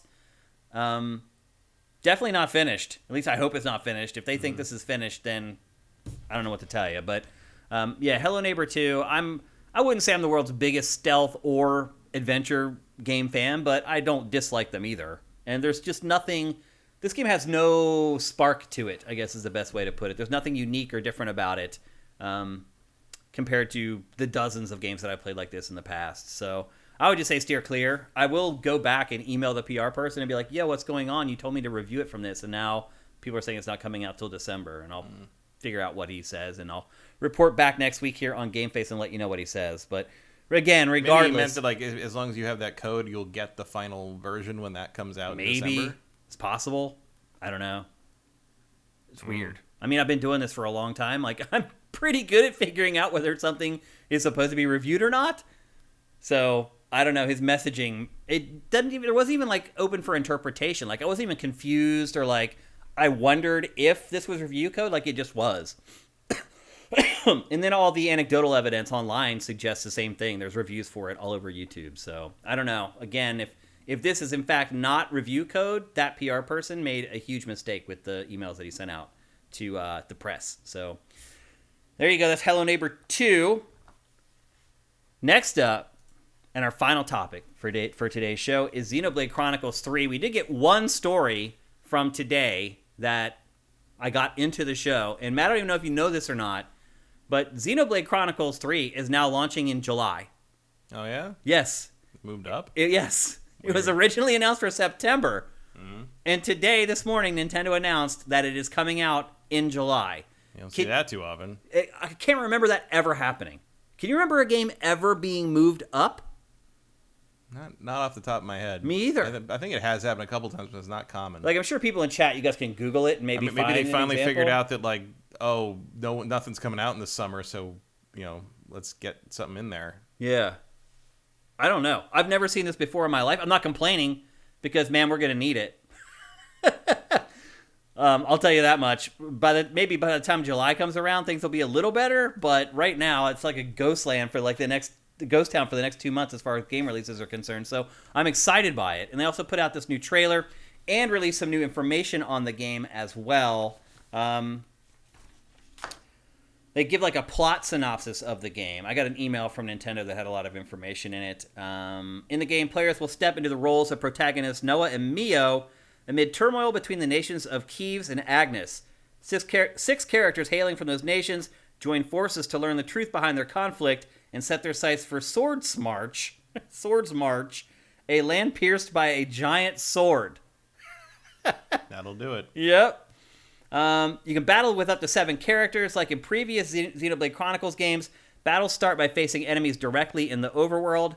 Players can control Noah's party of 6, as well as additional characters they'll meet during the adventure. Each character has their own role in battle, which allows for diverse strategies. Class change, Noah is a sword fighter specializing in close-range attacks, while Mio is a Zephyr, drawing enemy attention while evading their attacks. Thus, each character has their own class with their own strengths. Progressing in the adventure, players can change character classes, creating a customized party. That's cool. There's a brand new interlink system where each of the tag team pairs, Noah and Mio, or Lance and Cena, or Uni and Tyon, can make use of the interlink system if certain conditions are met. They will then combine into a giant form called Ouroboros. And I'm probably mispronouncing this, each Ouroboros has its own powerful moveset, and deciding when to transform can be key to winning a battle. So it sounds like you can Voltron in this game. Yeah, more or less. How do you feel about all that information, Matt? It's got to be better than 2. I saw someone on the site today, I can't remember who it was a huge fan of these games, and they were talking about how they really liked 2. But there were some tweaks that they had made for 2 that didn't make a lot of sense, and it sounds like they're reverting on those changes for this. Which is good. Like 2 had a pretty good battle system, but like it's more the aesthetics and the leaning hard into sort of the anime boob thing that I just found. Yeah, culturally upsetting. It was a little off-putting, I think. This feels like it's kind of taking more of a middle ground between 1 and 2, like aesthetically, which is cool. Like that's more like it. Is that thing which really very Evangelion. Like they just have never been able to throw off the Evangelion influence at Monolith, but. No, it looks good to me. It certainly looks more promising than 2 or even X to some degree, which is more of a departure. But I'm never going to argue with more Xenoblade, especially this fast. Yeah, how did they get this done? And we're still waiting for Breath of the Wild 2. I mean, I don't think they're trying to reinvent the wheel on this one. They're basically just making more Xenoblade. Also, the world's kind of already established. You're on the Bionis and the Mechonis. You're running around on two giant things that the world grew on, which is unique. But this is supposed to kind of show how 1 and 2 are connected, because right. Yeah, that was what they said with the first trailer they put out. So far after 1 that you're like, well, how did he get to this? So I assume they'll be a little connective tissue here. And of course, the big thing about Xenoblade is always sort of the worlds you get to explore, and they always feel like these big, huge, epic places. Like the sense of place of Xenoblade is pretty much unmatched. Of all Nintendo's franchises, I do feel like this is one of them that will benefit the most from Nintendo having modern hardware. Oh, yeah. I mean, don't get me wrong. This game looks damn good, especially for a Switch game. Yeah. But imagine if this was built for PlayStation 5 or Xbox Series. What this game would look I'd rather like. not imagine that because it's just sad. Nolan Elric says Sifu moved up 2 weeks. Yeah. Mm-hmm. Yeah. Oh, and Congram says, once Red Dead Redemption 2 announced its launch date, everyone got scared and moved their day in front of it. Do you remember that? Yeah, I remember that. But I think this is the only one I can think of that moved months up. Yeah, I've seen days or maybe a week or two. That means they must be pretty much done already. Oh, it's definitely done. I mean, it's got to be going through certification and ESRB ratings and all that stuff now. Oh, and I think there was a certification confirmation of God of War in Portugal, which is almost always 5 to 6 months before release. Oh, snap. So I think October. Uh-oh. That's exciting. That's really exciting, actually. Yeah. Congram says, I find these games a bit hard to take seriously. All the characters look underage and out of place for that reason. I don't think this game is as bad in that way. No, and I think the first one gets away with it because you are supposed to basically be kids. Right. You're supposed to be older teenagers wandering out into the world. The second one just was was egregious. It was and I felt dirty playing that game. And even aside from that, none of it made any so he's like a 16-year-old kid who does deep dive salvage operations in a suit with no pants. What? I don't understand what you're doing.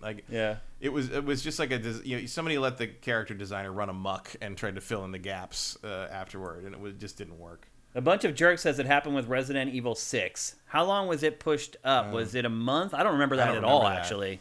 I didn't pay a whole lot of attention to Resident Evil 6, I admit. It's also real close, to the release. It's... Yeah, to push it up when now it's only a couple months away from us playing it. Yeah. Which is awesome. I'm excited about that. I didn't see anything in the trailer where they're doing the Voltron thing, did you? They form into kind of a giant mechy looking thing. That has to be it then. It's a big purple guy, and you see him fighting a big thing in a battle shot, and he's that thing.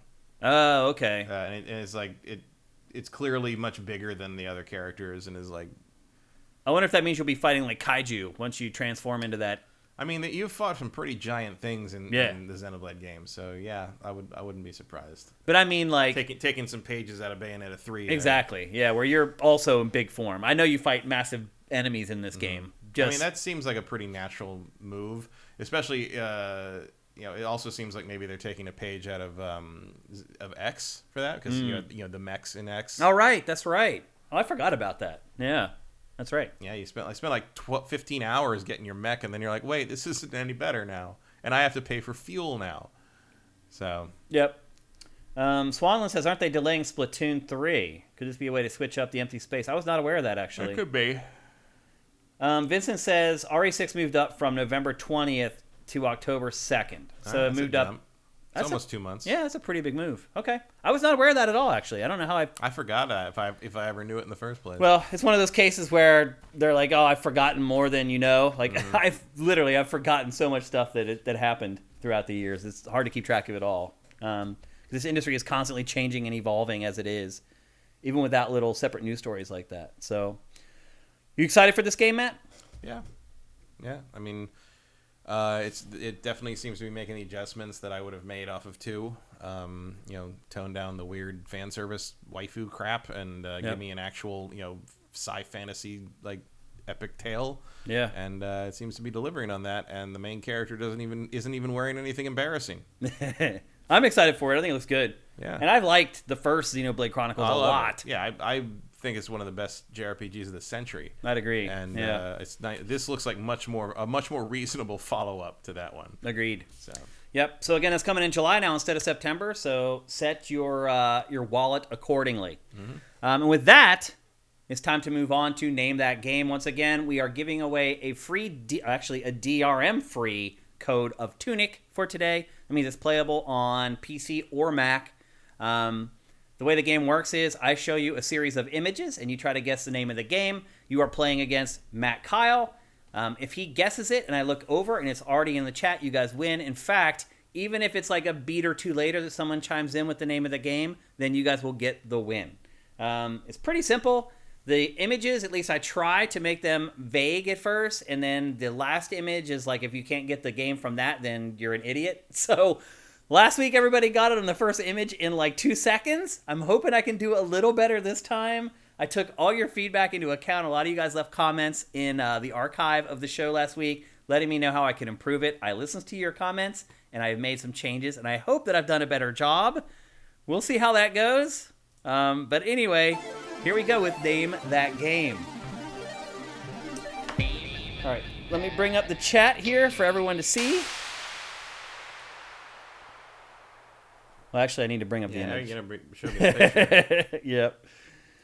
All right, here we go with the first image for Name That Game, and go. We'll leave each one up for like 10 or 15 seconds.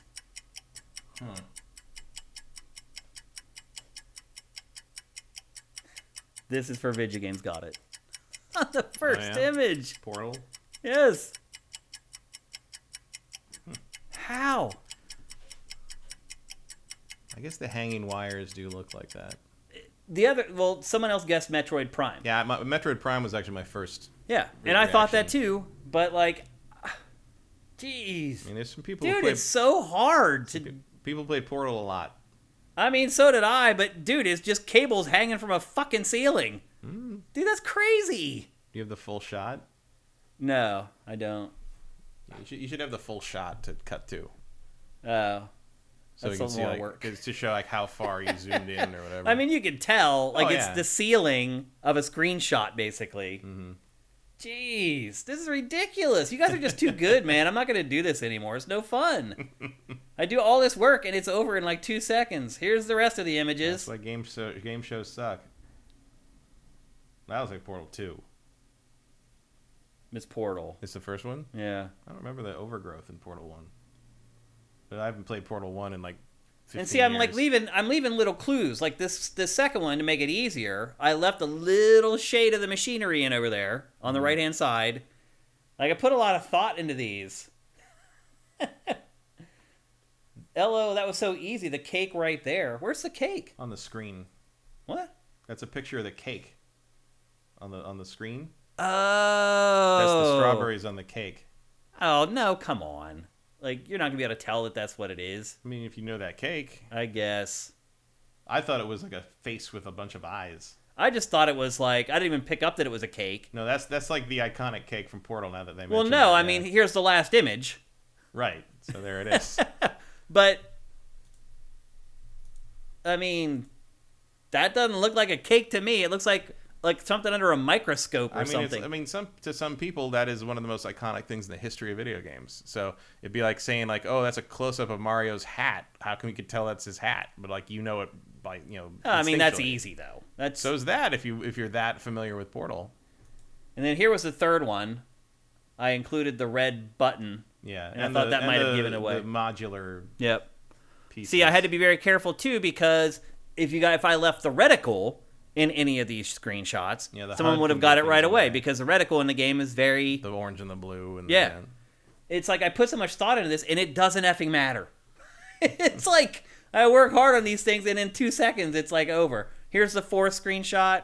I also just had a little piece in the corner there. Corner of the gun. Yeah. Yep. And then the last one was the cake. This takes all the fun out of it. Well, crap. Okay.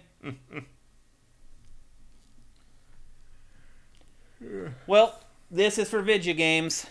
Send us a DM, and we'll send out the code. It's so disappointing. It's so hard to do this. You guys are just too good. Like, I don't know if this game works. Like, I just don't think it does. The people, our chat, our audience is just too smart and too good. I think that's just really what it comes down to. Oh, don't apologize to him. Yeah, you don't have to apologize.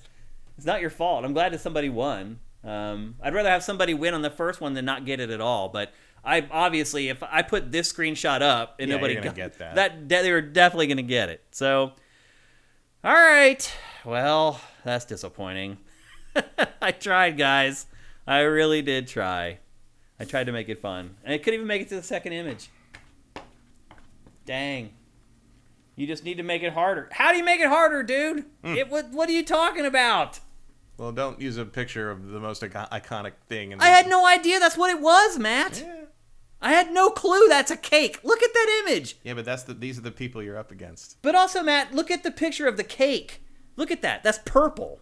The cake is not purple, dude. Yeah, but it's a distortion of the screen. But how do you know that's a cake? Because it doesn't look like the cake. But there's a and it doesn't look like a cake. I don't know what to tell you, man. There's a contingent of people who, when they see that pattern of things, are going to think of the Portal cake no matter what. It's bizarre.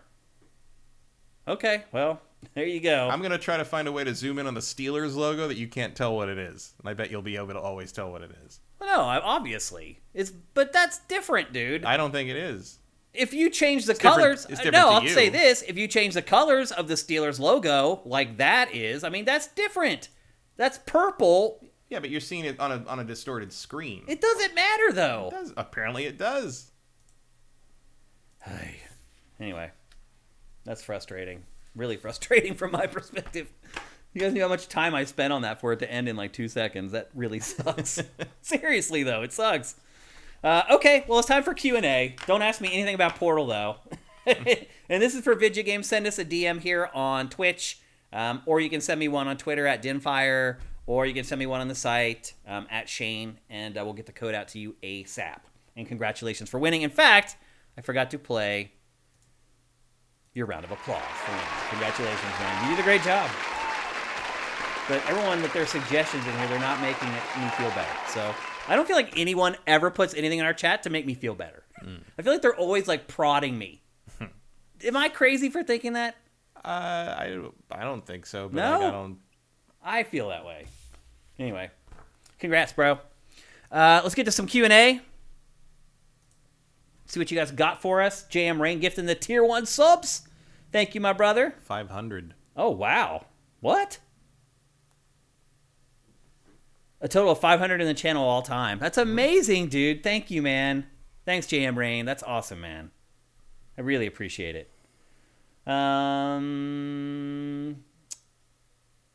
Vincent, after diving into Hello Neighbor 2 this week, are you going to head lower and play Postal 4 next week?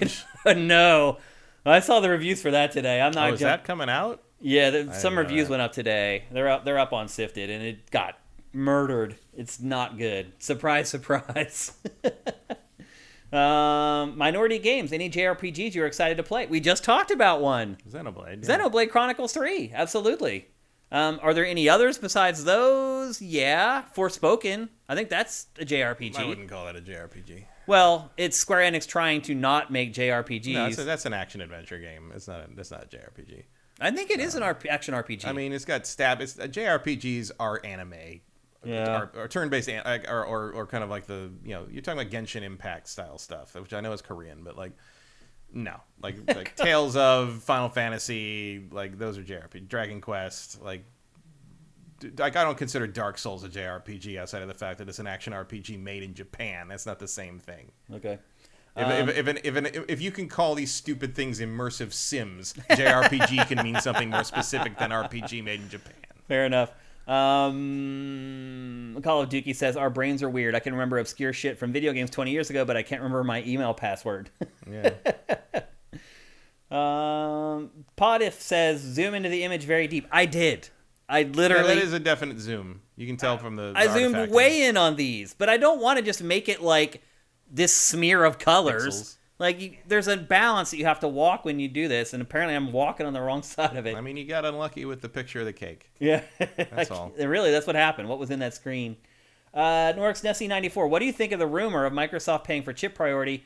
Do you feel this is a bad practice or just business? First of all, I do not believe it. Yeah, I don't think that's really a thing. I do not believe that is true. I think that somebody made that up. I don't think it's a thing.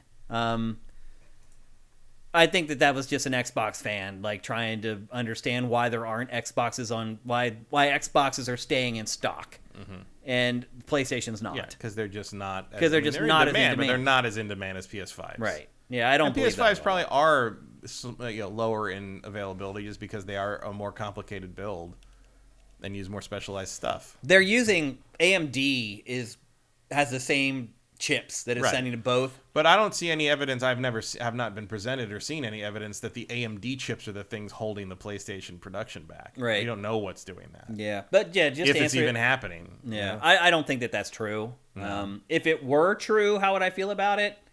I wouldn't care. I mean, that's business. It is business. Like, I wouldn't care if it were true, and I wouldn't begrudge Microsoft. Having more money in the war chest is a business advantage, and that's just how it is. It's just the same reason it was able to buy Activision Blizzard, or the same reason PlayStation got Final Fantasy VII. Yeah, and the same reason Sony threw money at people until they left Nintendo. Yep. Same reason that they were managed to buy Bethesda, and other people couldn't, other companies couldn't. Yep. It's unfortunately finally got Blizzard. You see the thing that they tried like 2 other times and got rebuffed or shut down, and now they finally got it. Yep. That's apparently all they wanted was Blizzard. Next level. Do you think we will get big game announcements in June without E3? Yeah.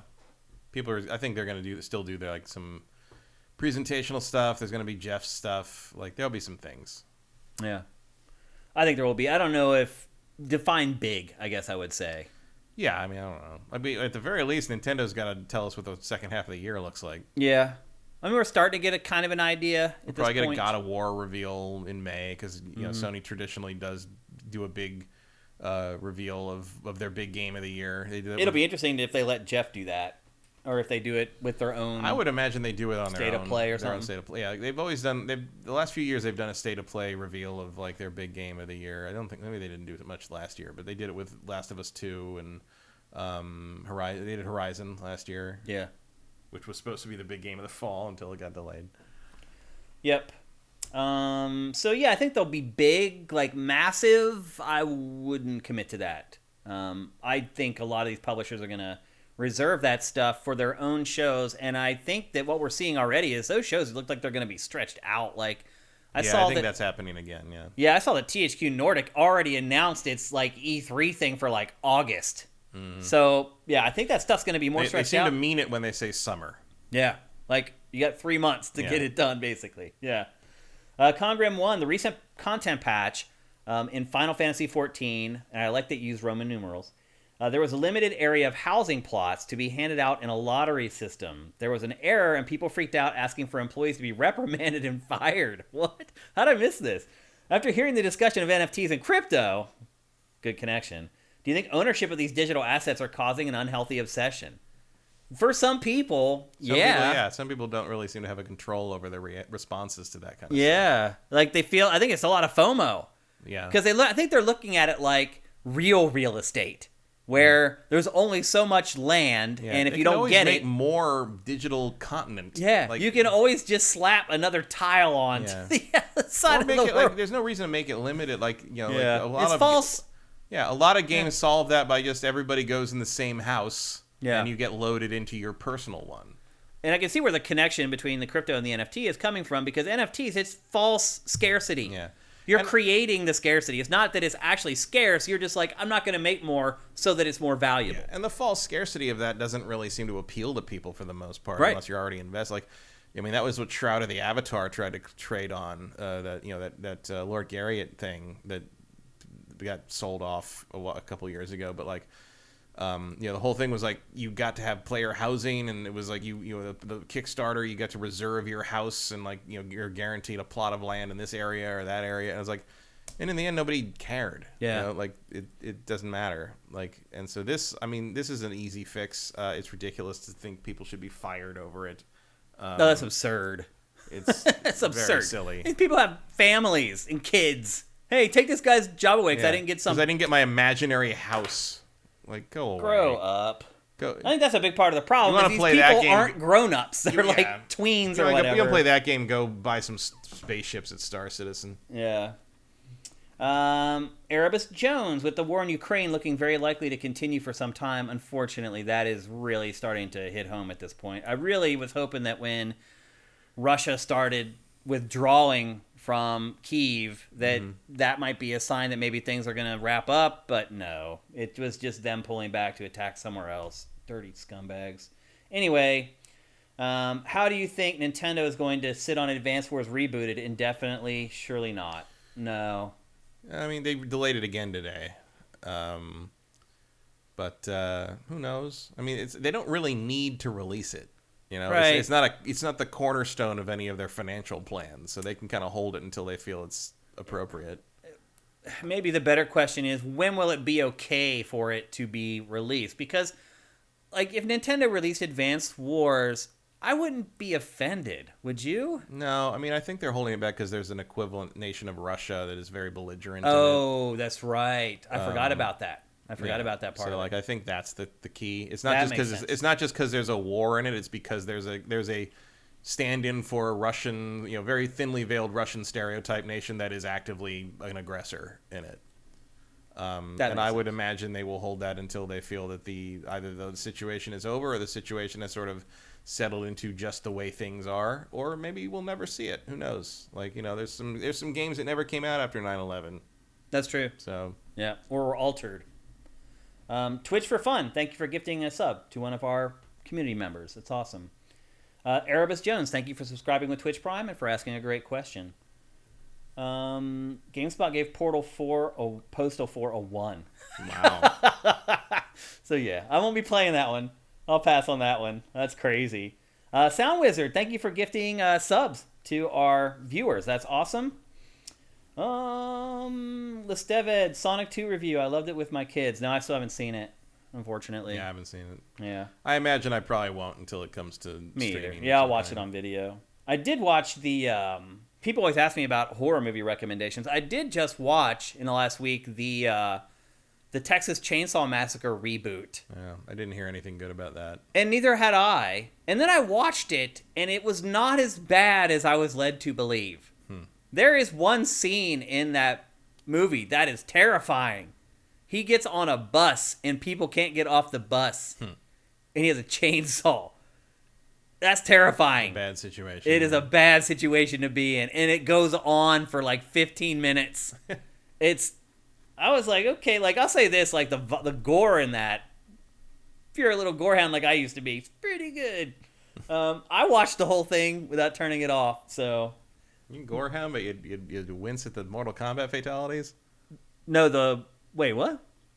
You've expressed the idea that the Mortal Kombat fatalities are too much at times. Yeah, I think they are. Because they show like the whole anatomy thing, like the X-ray anatomy crap. I think that's part of the joke, though. Cause maybe.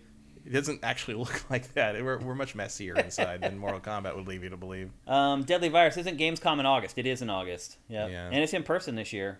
We'll probably get some good stuff from Europe. Yeah. The European devs do save some stuff from that. And now they have even more reason to save something good for Gamescom because there's no E3. I think he's mentioning, though, that we were talking about how E3 is going to be dragged out. Yeah. And so maybe he's saying that the THQ Nordic thing is actually a press conference for Gamescom instead of E3, which makes sense. Yeah. Eviloni 5. What do you think is the future of id Tech? I don't know. I don't even have a theory on that one. I think they'll probably just keep making Doom games with it. Or, I mean, maybe he's asking, like, are they going to move to Unreal? Are they just going to get rid of that engine because now they've been assimilated into the Microsoft board? Yeah, I think that engine has its place. I think it does, too. And I think Microsoft has been more than willing to let studios do their thing, to the detriment at Undead Labs. But yeah, I thought of Undead Labs as soon as you said that. Yeah. Maybe they should give that engine to Undead Labs. This one moves fast. JM Rain, since you give us so many subs, we'll definitely answer your question. Why are there so many 99-cent pro Jesus games on PS5? What? I had not caught on to that trend. There's a lot of weird shovelware stuff, that pops up. I assume that Sony has just removed all content evaluation. It sounds like all the checks and balances are gone. Yeah, Legend of Black Tiger doesn't seem like it was all that unusual anymore. So yeah, it used to be an anomaly, but not anymore. Matter. I mean, the Switch store is the same way. It's just, I mean, not so much Jesus games, but it's just like I can't believe I'm looking at a Nintendo store and there's that many like softcore porn games on it. It's just endless. Yeah.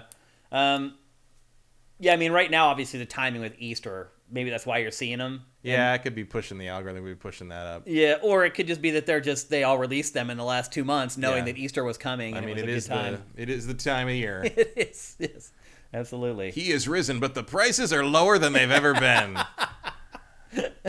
99 cents. Let's see. Rigor Mortis UK. Why do you think we aren't being shown any real gameplay of Starfield at this point? Surely we should have seen more by now. By more, you mean any. Because there hasn't been any. I would argue you don't need to. Yeah, I mean... Even traditionally in the last, 10 years or so, Bethesda, even independently, has moved into, we're going to show you this thing at E3, and then you're not really going to see a whole lot until it comes out. Usually they don't announce the game that early. They announce it, and it's out in, a month or two. Yeah, but this one, you need to do it a little different because it's a new IP. Yeah. But, people are plenty excited, and people will pay attention whenever they put that gameplay reveal up. Yeah. It doesn't matter. Yep. Also, that seems to be kind of a trend overall, we just got the first teaser for Thor yesterday, and that movie comes out in 2.5 months. Yeah, that's a shift. So yeah, because they don't need it anymore. Because they wanted to focus on marketing Doctor Strange, which comes out next week. Yep.